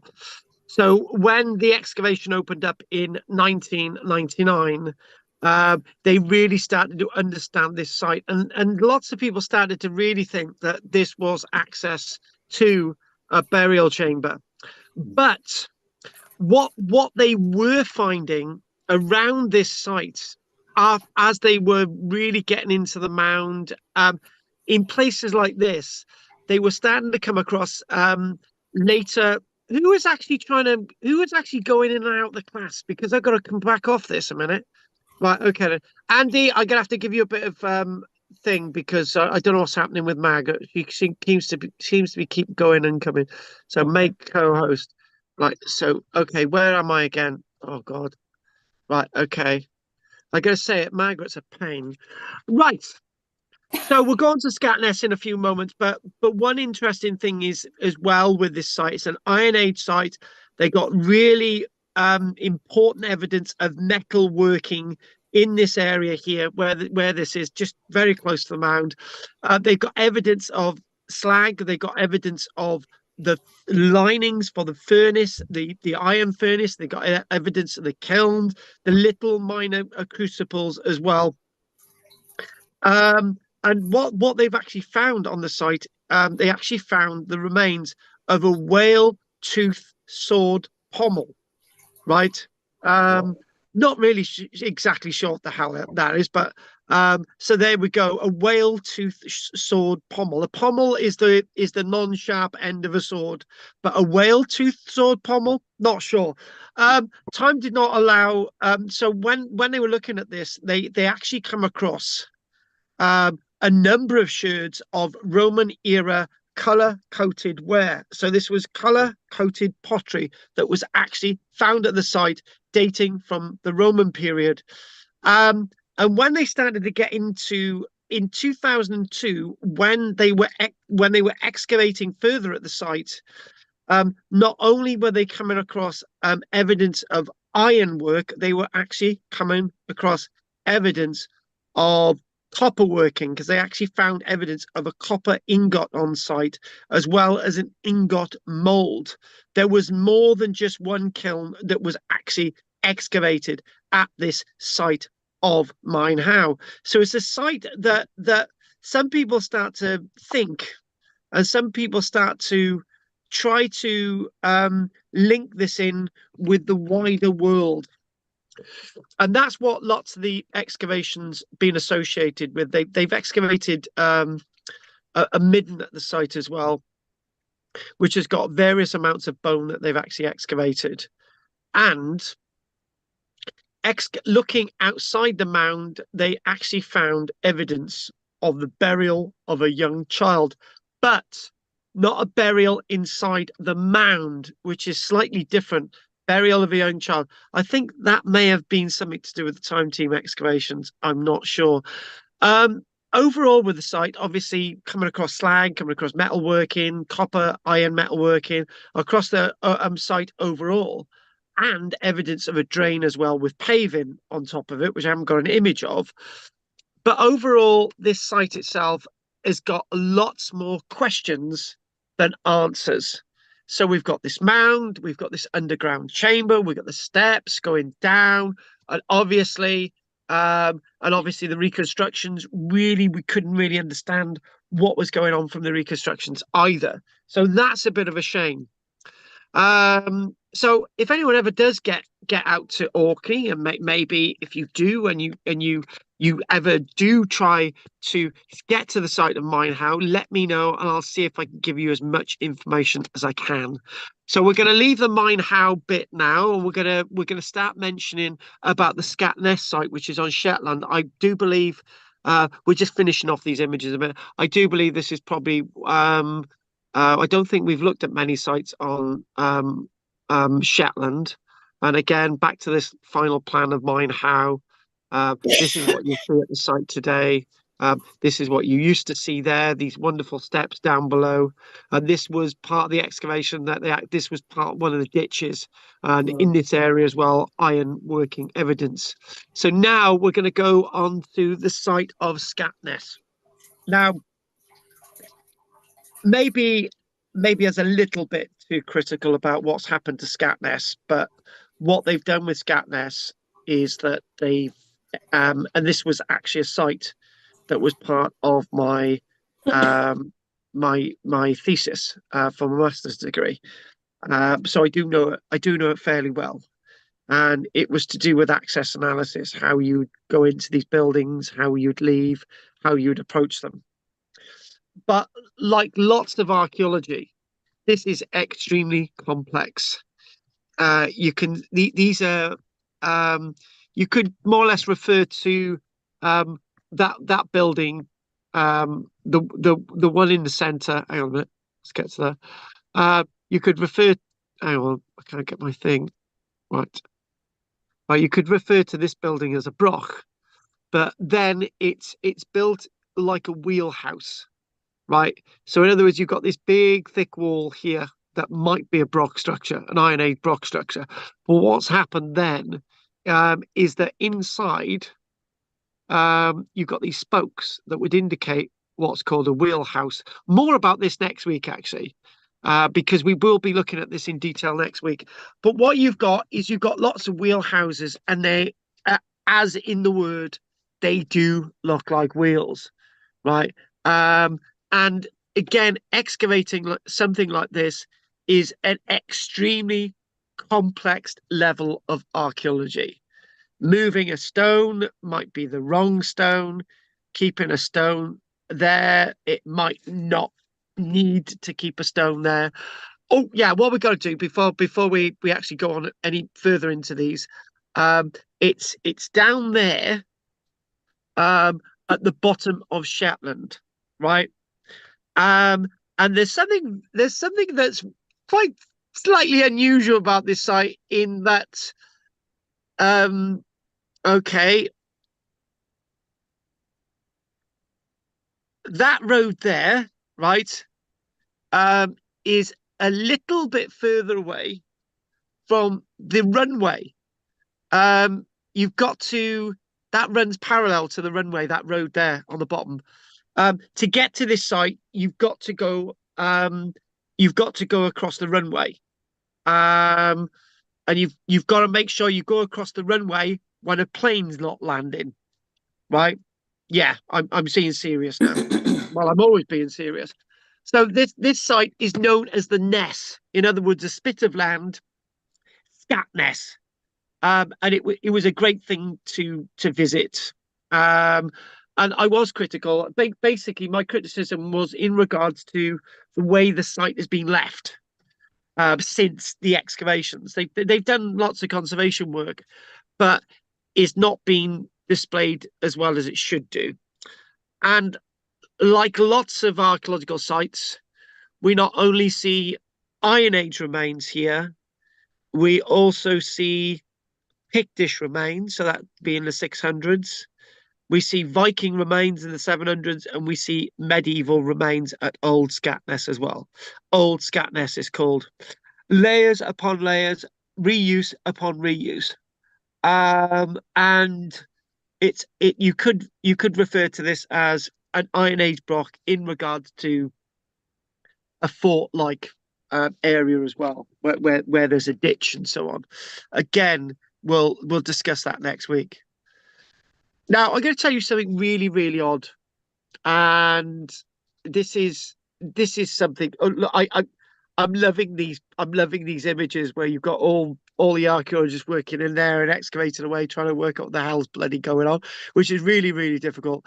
And one weird thing about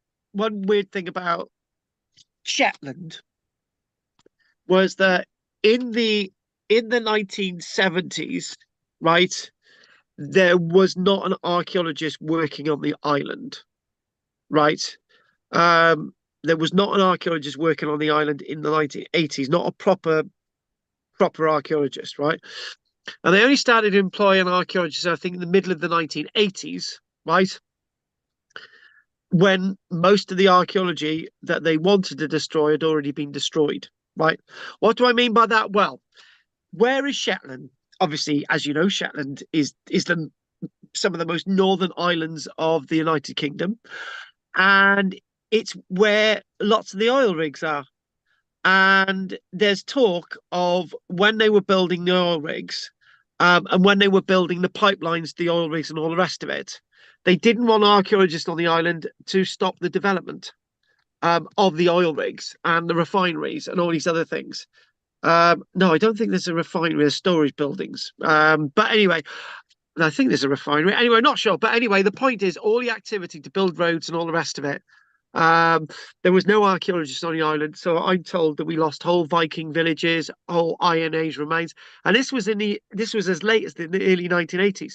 When an archaeologist actually turned up on the island to actually monitor all this, it was actually too late. Right. This site was found. This site was interestingly found. This site was first unearthed during construction work for the airport improvements in the 1970s. Right. And this an arc of the Broch Wars exposed in one side of a green mound during the building of the perimeter road at the airport at Sundberg Head. Right. Sundberg Airport. So in other words, if we go to there, they were going to put the road through there, but they thought, right, we're not going to destroy it, we're just going to leave it there. That was first found, so they decided to move the road a little bit further south, and it's a good thing that they did, because it's meant that they were able to undertake the excavations here fully funded in the 1990s. Right, so since 1995, University of Bradford staff and students, professional archaeologists and local volunteers have been excavating the site and cataloguing the finds. So obviously work started in 1995, and the work goes on to catalogue the thousands and thousands of artifacts that had been found at the site. Now, I was actually the one thing that I was on Shetland, and I don't know if this is in the last copy of the Lissig Pillar, but we actually when I went to Shetland with Michelle, we went to another broch which was being eroded into the sea, and there was this really nice piece. I've told you about this. There was a really nice piece of Iron Age pottery, and my university lecturer, who was actually excavating at this site in 1995, by the way, he basically said, well, it's only going to be eroded into the sea. Keep it as an example to show your students one day. So I'll have to show you guys. So again, I want to go into really deep detail about this next week, and I really want to allow us to see this site for the nature of the site that it actually is, you know. And what they've done, they've done bits of reconstruction of some of the wheel houses that surround it. But what we do have, and what we do have is, if we go there, so. Oh, and somebody's saying on YouTube, make sure everybody please like and subscribe. So that big building there, the Brock, still stands several meters high, and it is typically a Brock. It stands at the center of a much larger settlement, and it's likely that underneath the airport, which is when I say south, no, north. Sorry, got this wrong. North of here, north of here is the airport. Sorry, I got my orientation wrong. North of here, north of this site, there's probably more of the settlement underneath the airport runway, or it may have been flattened. And the lots of the structures around it. What we do have is what's, as we know, as I've explained, what's typically referred to as wheelhouses. And one of the buildings, and I'll tell you why I've done this as part of my thesis. One of the buildings actually had some kind of iron smithy in it, and some kind of blacksmithing tools in it. And this, when the reason why they've displayed this site, and the reason why they're portraying this site, is it's extremely well preserved for such a site like this. So if we sort of go, oh, hang on a minute, if we sort of go a little bit further forward, what they've done, if you can see on the screen there, they've done a reconstructed building, right? And they've tried to do a reconstructed building in the way that they feel these buildings may have been constructed, right? And well, I'll discuss a little bit about that now, and then I'll tell you why this was part of my university thesis, right? So if we draw a circle, and we'll just draw on this screen, right? We'll draw a circle. And usually with these buildings, you would just get one way in, right? And say that's the skin of the wall. And then what you've got is you've got these pillars inside, right? You've got all these pillars that go around like spokes on a wheel, right? And it's said that these things then support a stone roof, which is like the reconstruction, which is over here. Now, the reconstruction on site is actually actually a really good reconstruction. And if that's how these wheel houses were actually constructed, what you find is a timber roof, and then that's thatched, which is back to there. Or you can have it turfed like this, which they've got a turfed version. And you go in here, it's quite actually a nice space. You've got a hearth in the middle. And what you've got all these the spokes themselves are pillars to actually support the roof. And you get this effect. You get wheel houses in other parts of Scotland, as well as a predisposition to having these type of Iron Age wheel houses on the island of Shetland. Now, the one thing that I was really interested in with the old Scatness, Brock and Iron Age village, and obviously with all the other evidence that actually follows, the one thing that I was really interested in was how people used these buildings and how people interacted with these buildings. And the only way I can actually express that is by coming off here, and some of you might already know this, by coming off here and showing you something that's called access analysis, which is a technique that some archaeologists use, including myself, to try and work out people's relationships with buildings as they enter them. And the way we're going to do this, we're going to use two examples. We're going to use you need to know this because I'll be mentioning this next week, right? So it's good to give you a little bit of a background on this. So hopefully I don't stuff this up. So what we're going to do, we're going to stop that there. We'll just come back to these images at the end, and we'll go to share. And hopefully my drawing skills are going to be a little bit better than normal, right? And there we go. Okay. So the way access analysis works is that there's level of entry into a building, right? So basically that'd be your first access into a building, right? So you would go, that would be from the outside, and then you would go through that there would hang on a minute, I'm really struggling a minute. I need this a bit more thicker. Hang on, thick line. Right, okay. So access analysis. So there we go. We've got that, and that there would reveal that is your first access into where you're going, right? Hence access analysis, and that would be your first tier of access. Now your next tier of access is where you would go next. So some of us, if we think about our modern homes, you might actually go into a house and you might have a living room on your right. So your first tier of access is going to be your living room on your right. That's going to be your first access. However, then as you go down the corridor, you might get into a third access, which is your living room. So that living room itself might go into different rooms. That might go into your kitchen, that might go into a back room, and that might go somewhere else. So that's going to be your 4 tiers of access, hence access analysis.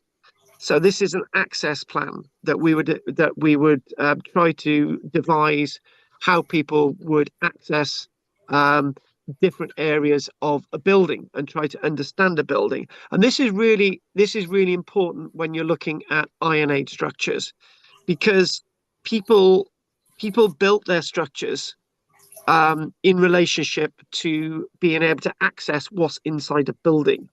And this is very important when you're thinking about buildings that don't have a lot of light, right? So if we think about something like a wheelhouse, right? We're just going to do a simple wheelhouse, which is straight from the outside. So we're going to go to a simple wheelhouse, right? So as the access analysis works, what you might have is a fireplace in the middle, and you'd have all these piers working something like this. These are all piers. These support the roof. So the way access, and that there is a fire in the middle, if we color that in red, right? So as you access a building like this, you might actually go from your first access is from the outside going in. Now you've got a choice of where to go. Your fireplace is in front of you, right? Now this might sound obvious and simple, but do you go this way around the fireplace, or do you go this way around the fireplace? There's also an alternate way of entering this building, right? The access into this building might be around these piers, right? Now, lots of people make a case of ritual in regards to entering buildings in the past. Now, this is where this comes in key, right? So if we rub out those there, this is where this comes in key. Several of the stones in one of the buildings at Scatness indicate that people were entering the building, right? People were entering the building by going this way. And why? Because we know that there's where on the pillars this side. There's wear on the pillars. So it means that people accessing buildings go in the green route. And they did that in an intense way because there's wear on the pillars. They're rubbing against these pillars. What we don't see is similar wear on the fronts of the pillars, right? So that's also another interesting aspect of understanding access analysis. One last thing to think about this before we close and we do more. We do some final bits with the images, and then we'll call it a night. When we're thinking about light and dark, right? Guys, don't think I believe this, right? But I'm going to say what we used to say, right? How do I say this without believing it? Right, okay, I'm going to spit it out. It's said that men are in the light and men go towards the right, women go towards the left, and women go towards the dark, right? So in other words, if you take that theory, don't believe it, but if you take that theory, some people still believe this, that women would enter the building, say towards the left, and men would enter the building, say towards the right, right? And so women would sit in the dark and men would sit in the light. Now, I don't know where they get that from, but it's something that was still massively being believed in the 1980s. Believe me, I used to watch lots of programs on this, right? And this actually comes from these very buildings that were round in the Iron Age, not necessarily wheelhouses, right?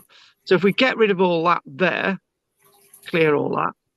So when we think about a simple structure of, say, for example, a roundhouse, okay, we talk about a simple structure of a roundhouse.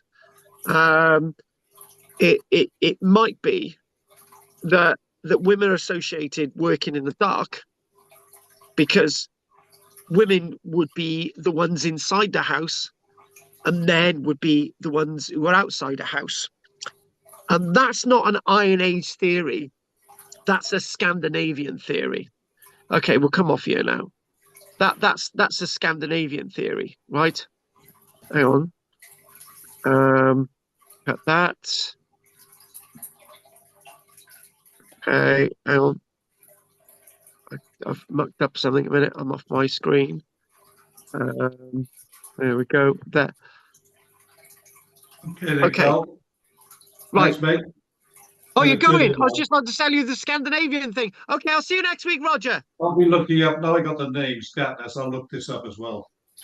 Okay. Get you over this because some interesting ideas there. Good. Okay, then. See you, folks. We'll be doing it intense next week, Roger. Bye, Raj. Hi, Roger. Bye, Raj. No, Raj. Right, let me explain this. Oh God. Right. Okay. This idea of light and dark, this idea of positive, negative, this idea of women working in the dark and men working in the light. It comes from the old Scandinavian adage, right? The people who work inside have got a feminine disposition, right? Or a left or a light or a dark disposition, and people working outside of a masculine disposition and a light disposition, right? But it's not biological sex. It's identity sex. I'm not talking about this stuff that goes on in the media these days. So in other words, women could be fighters, right? But they were classed as male, right?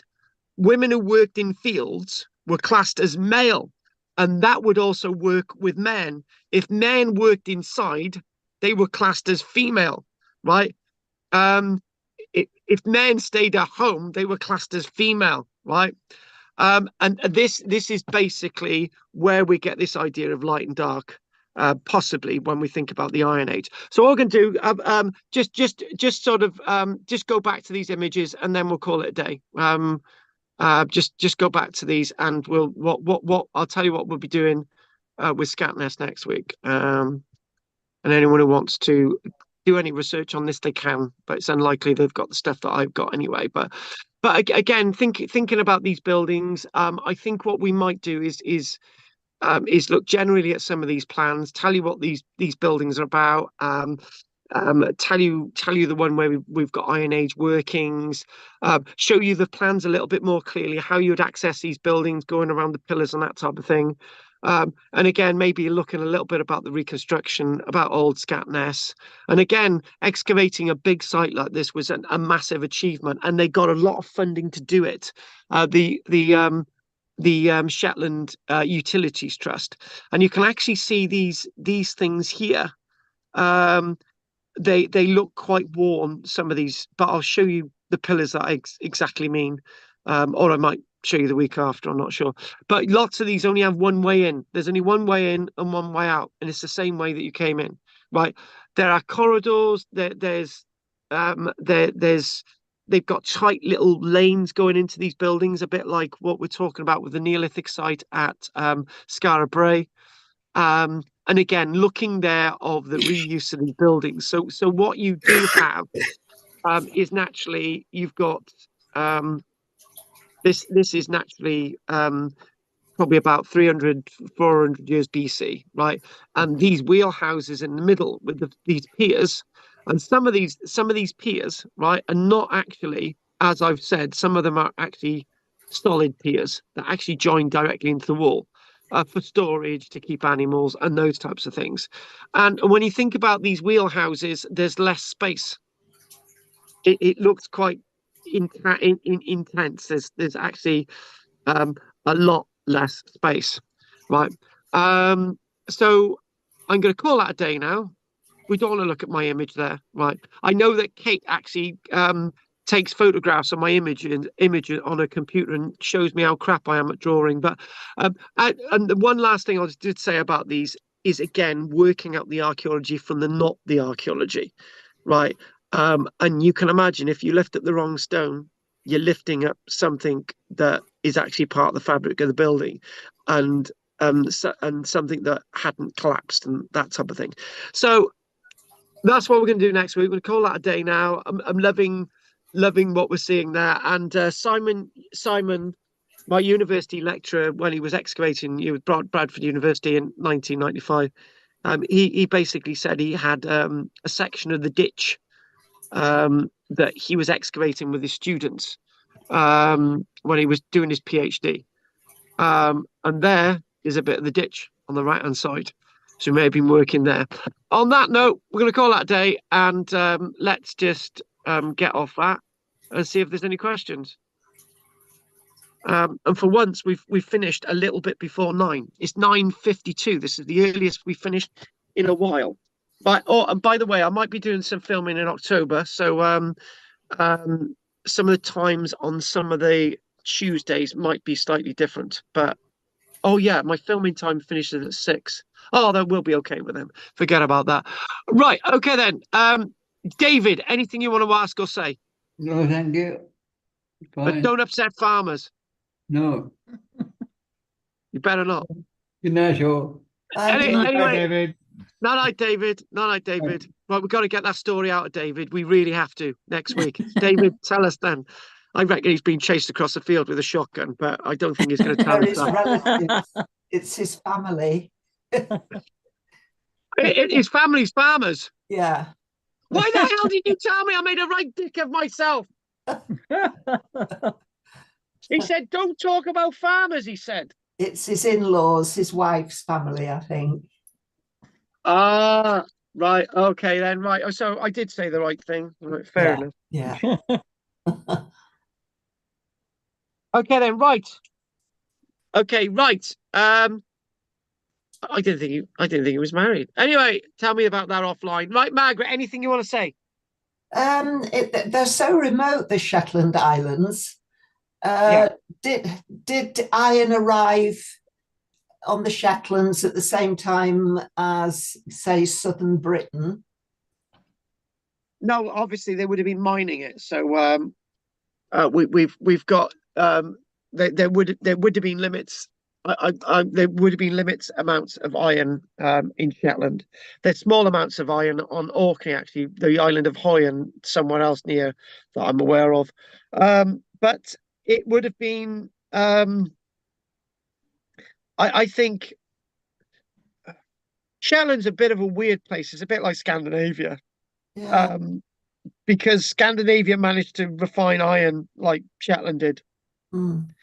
And it's Shetland is a really weird place. The people are absolutely beautiful. I remember being on a bus with Michelle. Like we were going along, right, and I don't know. I was talking to Michelle about something, and this woman felt sorry for us and gave us a £20 note. Oh. Shetland's got to be one of the only places that you can. We were going from the capital city, Lerwick, to where we were staying, and we had 3 lifts of 3 different people. Right, it was really odd. And there was this one bus shelter that had a settee in it and a load of books.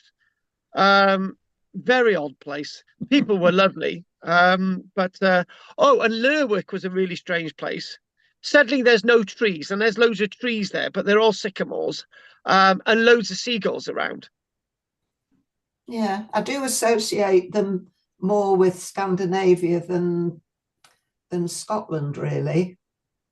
Yeah, and I say one thing: the woman that we were staying with, a beautiful, lovely woman she was, right? It's the one woman we got to discover Anne pot noodles, right? She didn't know what she never knew what a pot noodle was. So we came back with these pot noodles this one day, and we bought her one, right? And there she was eating a pot noodle with us. She said, "Oh, these are gorgeous." I'll start doing the guest pot noodles. I think the standard of her accommodation went downhill after that. But well, I think she said, "I'll give them one for breakfast."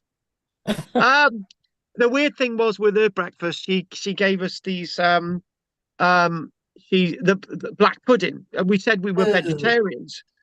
They said we were vegetarians. So the next morning we got up, there was black pudding and haggis, right? And I looked at Michelle, and she looked at me, and we thought, oh, what we're going to do? She's going to watch us eat this, right? So we said, oh, can we have some more toast, right? We did the thing that was really stupid, right? We said, oh, can we have some more toast? He said, so what we did, we put this in the paper towels, put it in our pockets, and that was it, right? The next day, she thought we liked this so much, she gave us double helpings. So when we were out, the seagulls had a good feed, honestly. That we fed the seagulls on this black pudding. It was lovely. They loved it. And the weirdest, where we stayed, right? We like the second day we were there, it was like, oh, we were going to go on the ferry over to Musa. And where we were staying, it was like in the roof and in the loft, and it was a dormer window, and you could look at the we're going there tomorrow, we could see it from the window. It was great. This centering a building, that's quite interesting. Yes. I always go to the left. I was just thinking, I go to a big art exhibition I go to a lot of art exhibitions in big halls in various places, and I always go to the left and walk round clockwise. And if I go in a church, which isn't very often, I always veer to the left. I never go to the right. That's quite interesting, isn't it? Right. This is when you go into a church. There's usually an orientation when you go into a church. I'm trying to work this out now. On the left, you've sometimes got the font. I don't know if the font's always on the left, right? And the pulpit is always on the left in a church, usually, from what I can think. Yeah, you go to a church and no, not always on the left, because I know some pulpits are on the right, right? But lots of the churches that I'm thinking of have pulpits on the left. So yeah, but if I go to the cinema, I'd tend to go to the left. I always go to the left. I go to the right. You go to the Yeah, right. that's because you're Oh. bloody damn right queer, you are. I do go to the left always. Yeah. I go to the right wherever I go. Oh. Well, I'm not going there. I'm not going there. Oh well, continue that thread on through all of you if you want to say something else. Somebody's asking online. As it happens, my evenings change next week, so I'll be free to join the Tuesday night class from the beginning of if suits. Might be. So we're going to have one of the Wednesday, Judith joining us from bloody Wednesday. Now they're all coming over. We'll have all of the bloody sweats coming from Wednesday. That's nice. That's nice. All we need now is a one-legged donkey, and then we'll have a full set. Right, anything else, Margaret? No, thank you. And what about you, Andy? No, those wheelhouses intrigue me. I want to know kind of why they built them like that. Yeah, and just think in the Broch, it's like they take up the available space in a Broch. So you can imagine if it's like 10 meters wide and like inside it's like 6 meters diameter, and then you put these wheelhouses which use up most of the space. You've got like 2 meters diameter in the middle, and you're thinking, what is the point? Yeah, very odd. But then if you've got a platform on top of that inside a Broch, then you've got a second floor which wouldn't have been there before. Yeah. So you think that's in a Broch. Foundation? That's in a Broch. Yeah. Yeah, but that's in a Broch, not the other buildings. There you go. And you got your hollow walls to climb up to it. So exactly. It sort of makes sense. Yeah. It's interesting because it's I can't think of anywhere else where there's a design like that. You get your round houses and your grub huts and all the rest of it all over the place, but not wheel houses. Have they got any in Scandinavia? No, not that I'm aware of. I'm going to say no on that one, but Scandinavian. They have round fortifications, but rectangular houses inside of them, don't they? So yes, but they don't have round houses. I don't know anywhere else other than North America. Oh, They sometimes have a few round houses. Do they? In North America? Teepees are round. Oh yeah, yes, that's true. Yes, of course. Yeah. Not if you've got an Irish teepee, which are square. That's a good point. The Grange, it's round. Yeah, and Irish Native American. Yeah, they're really odd. Yeah. I was talking to somebody about that the other day. They're thinking how confusing it gets, because somebody was claiming that they were Irish and they were born in London, and I'm thinking, well, you're not Irish then, are you? But anyway, there was some Irish descent there that they had to acknowledge, I think. What the hell? Yeah. How have we got onto this? Did the Irish create Ogham? Was it the Irish? You know, the old Ogham. Yes, supposedly Ogham. Yeah, supposedly somewhere over the rainbow. You didn't ask me at the beginting whether I had anything to tell you.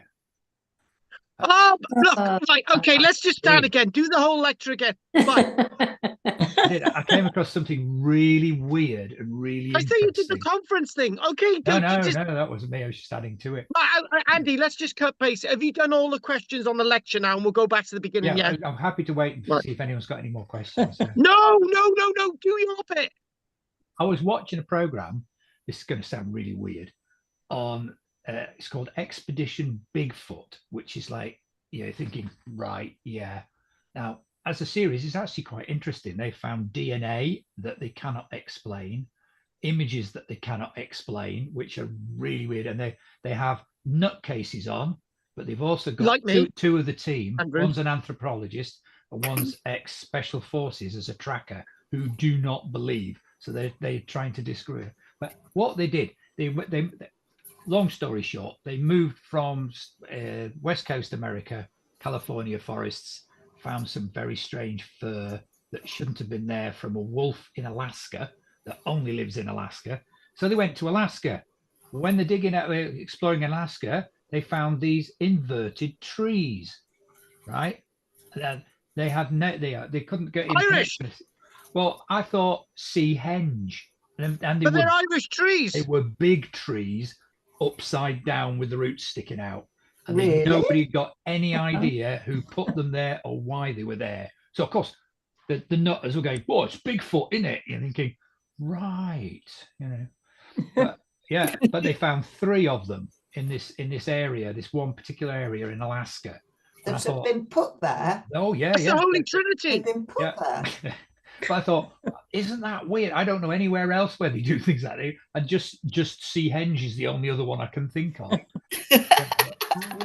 What a weird thing to do, you know. And how's that connected to Yeti, to Bigfoot? Oh, they were following. They'd found some.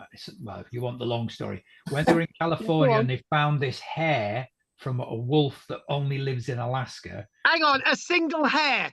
Yeah, they've got one hair analysed that they found. What? Oh, right, They found okay, a load of hair in this caught in this fence. So they decided it would probably be good, but they also found DNA there that they were not able to identify. It was no known species. Elvis Presley. Yeah, well, it could be all Trump, but yeah.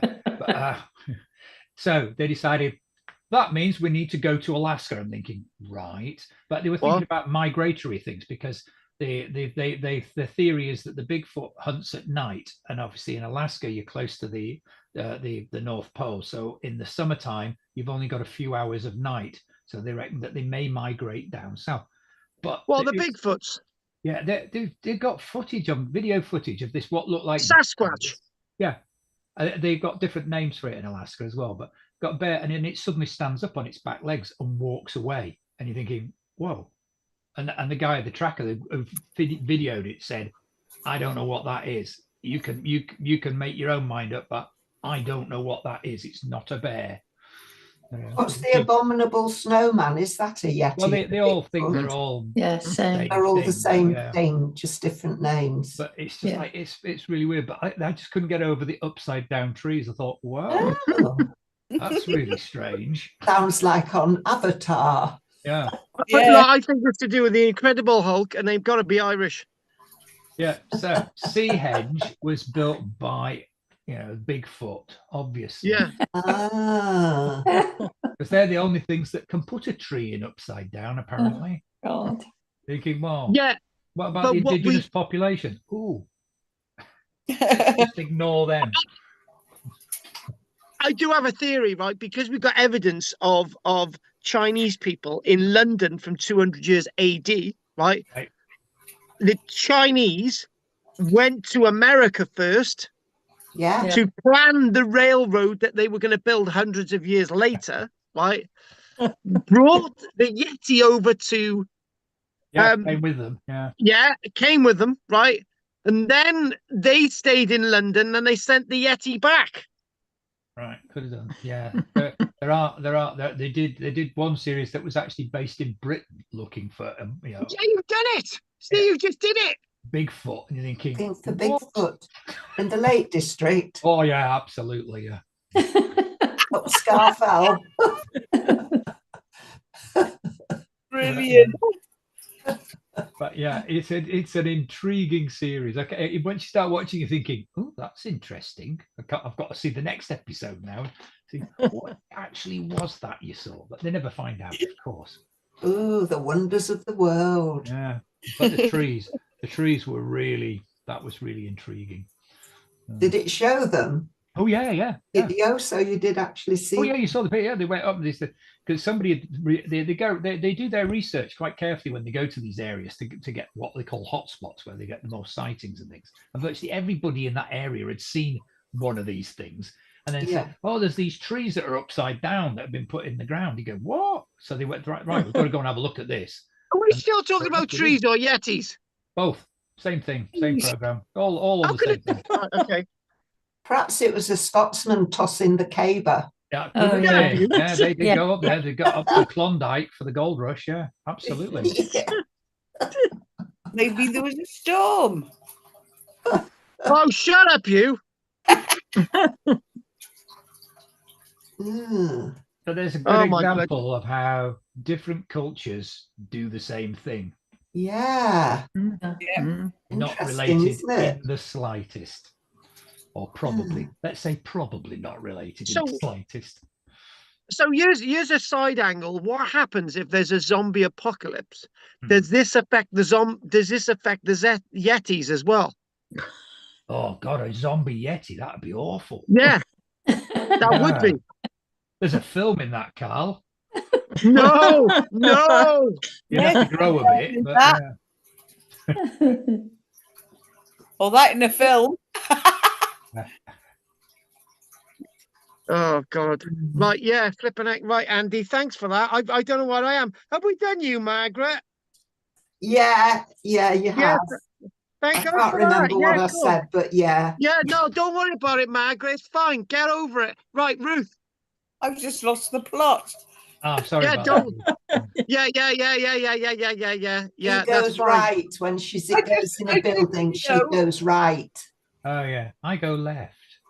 Ah, so you're a lady man then. Oops, A lady boy. That's why I've gone bald.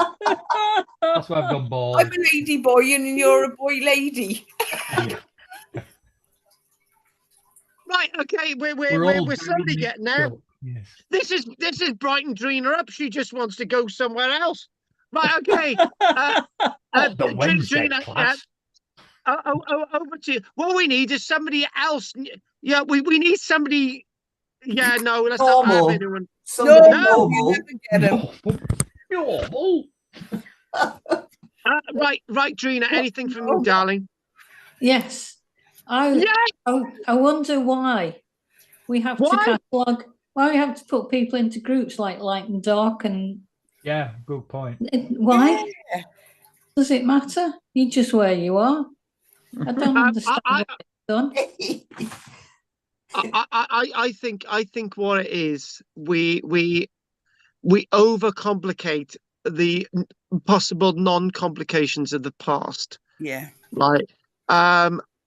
Basically, that's really nothing to do with access analysis. Access analysis is wandering into a building and thinking, where am I going to go next? It's not whether we're going to do left or right or whatever. It's just entering the space, and particularly when these buildings are all dark, knowing which way to go is very important. Somebody is then saying, oh, this is done on the basis of male and female. And I'm thinking, that's not what I'm saying. If that's what you want to say, you can say it, but I'm not saying that at all. When you enter a building, you need to know where you're going to go, right? And what I should have done was I should have done a comparison with, say, a Roman villa, right? Yeah. Because when you enter a Roman villa space, you first of all got usually a reception area, and then in front of you you've got a big, massive room, right? And then that big room, that reception area, you either go left or right, or you go in front. And if you're going to go in front, you might go to the bath suite, so you can see that's the direction you're going to go in. This is the plan. This is how you organize things, but it's definitely not done on a masculine or feminine thing, right? Which is something different altogether. And they've got I go directly to where the food is. Okay. Good. Yeah, survival instinct. Yeah. It might be an affection that people are right and left-handed. We have Yeah. Yes. have our Nice idea. you know, which really doesn't make much sense, but people do react differently and have different habits, don't they? Well, Or all red-headed people should just go somewhere else. Exactly. oh, that's not very nice. That's not nice, is it? We are special, though, I have to say. We are. We Yeah. are very special. And there's a red-headed club. Don't ever get a male and a female red-headed person together. That would be absolutely disastrous. Not only would they be both fighting and arguing all the time, look at their offspring. All of them, 10 red-headed children. That would be an absolute nightmare. Lovely. Oh, my granddaughter's ginger. Yeah, but don't shout about it. Oh, she's beautiful. I bet you she's gorgeous. But we're going to dye your hair to go to school. Yeah, that's a good idea. Good idea. Right, on that note, Anne, have you got anything to say before we finish? I'm just about ready for bed, really. I think that's about all I'd say. Right. So the only challenge is one of you has to find somebody to join the merry band, a new person. But so Anne, nothing else from you finally? No. Yeah. Good. On that note, I that's been quite entertaining. For whatever reason, right, I finished early. We're still finishing exactly the same time. I do not know how this. I cannot work this out. I don't understand it, and it's something really odd. But if nobody wants to say anything else, we'll call it a day. I'm looking forward to seeing you all next week, as usual. Keep up to date. Keep following our stuff on YouTube, and that's it. If nobody's got anything else to say, we'll speak to you soon. Anyway, night, Drina. Bye, bye, everyone. Bye. Night. Bye. Bye, children. Bye. Night, Anne. I can't find it. Oh, it is. Bye. You have a good one. Night. And everybody, thanks for watching online. And yes, it's been quite a long one today. Yes, Judith, you'll be very welcome to join us on a Tuesday. It's the same login. Anyway, thanks everybody for watching. Don't forget to like and subscribe. Really appreciate that. And any donations, very welcomely received. And God,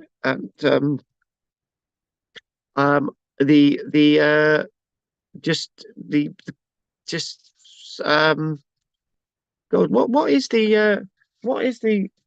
PayPal donation thing? I just gotta find out what the PayPal one is.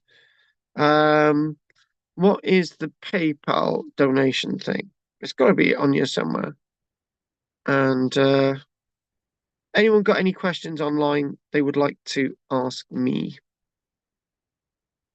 Other than the fact of when am I going to cut my hair? Well, I can't cut it because I need it for film work. And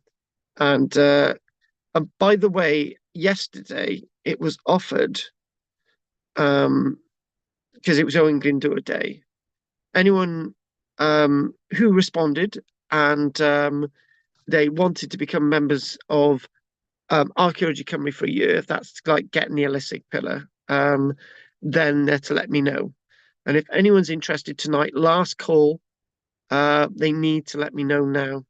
I'm just gonna see what the thing is. Anyone who wants to oh right, yeah. If anyone wants to make a donation on PayPal, right? It's paypal.me archaeology Cymru. Those are the PayPal donation things, and I think it's fairly quite straightforward. If anyone wants to send a donation, anyway, Black Patches Dog. Many thanks for having you being on tonight again. Last call for receiving the Elysig pillar in the post. Anyone's interested, then just email me. I can put my email down. And Elysig pillar membership. If you want to email me, please do so. And I am then going to call it a day. Everybody, don't forget to like and subscribe. Yes, Black Patches Dog said earlier on, 5-6 people watching, and any one time, as there's 4 of you watching today. I've liked myself actually, so only one of you have actually liked. So please like and subscribe, and you can press the join button as well down below. There's my promotion stuff done, and again, you can get my Romans in South Wales on eBay and Etsy if you look. Romans in South Wales by Karl-James Langford. Nothing in the chat box. Nothing in the chat box on 3. Nothing in the chat box on 2. Nothing in the chat box on 1. Do. No night, folks. Diolch yn fawr chi. Gwelwch chi eto ymor o hyd. No night. I'm off. Like and subscribe.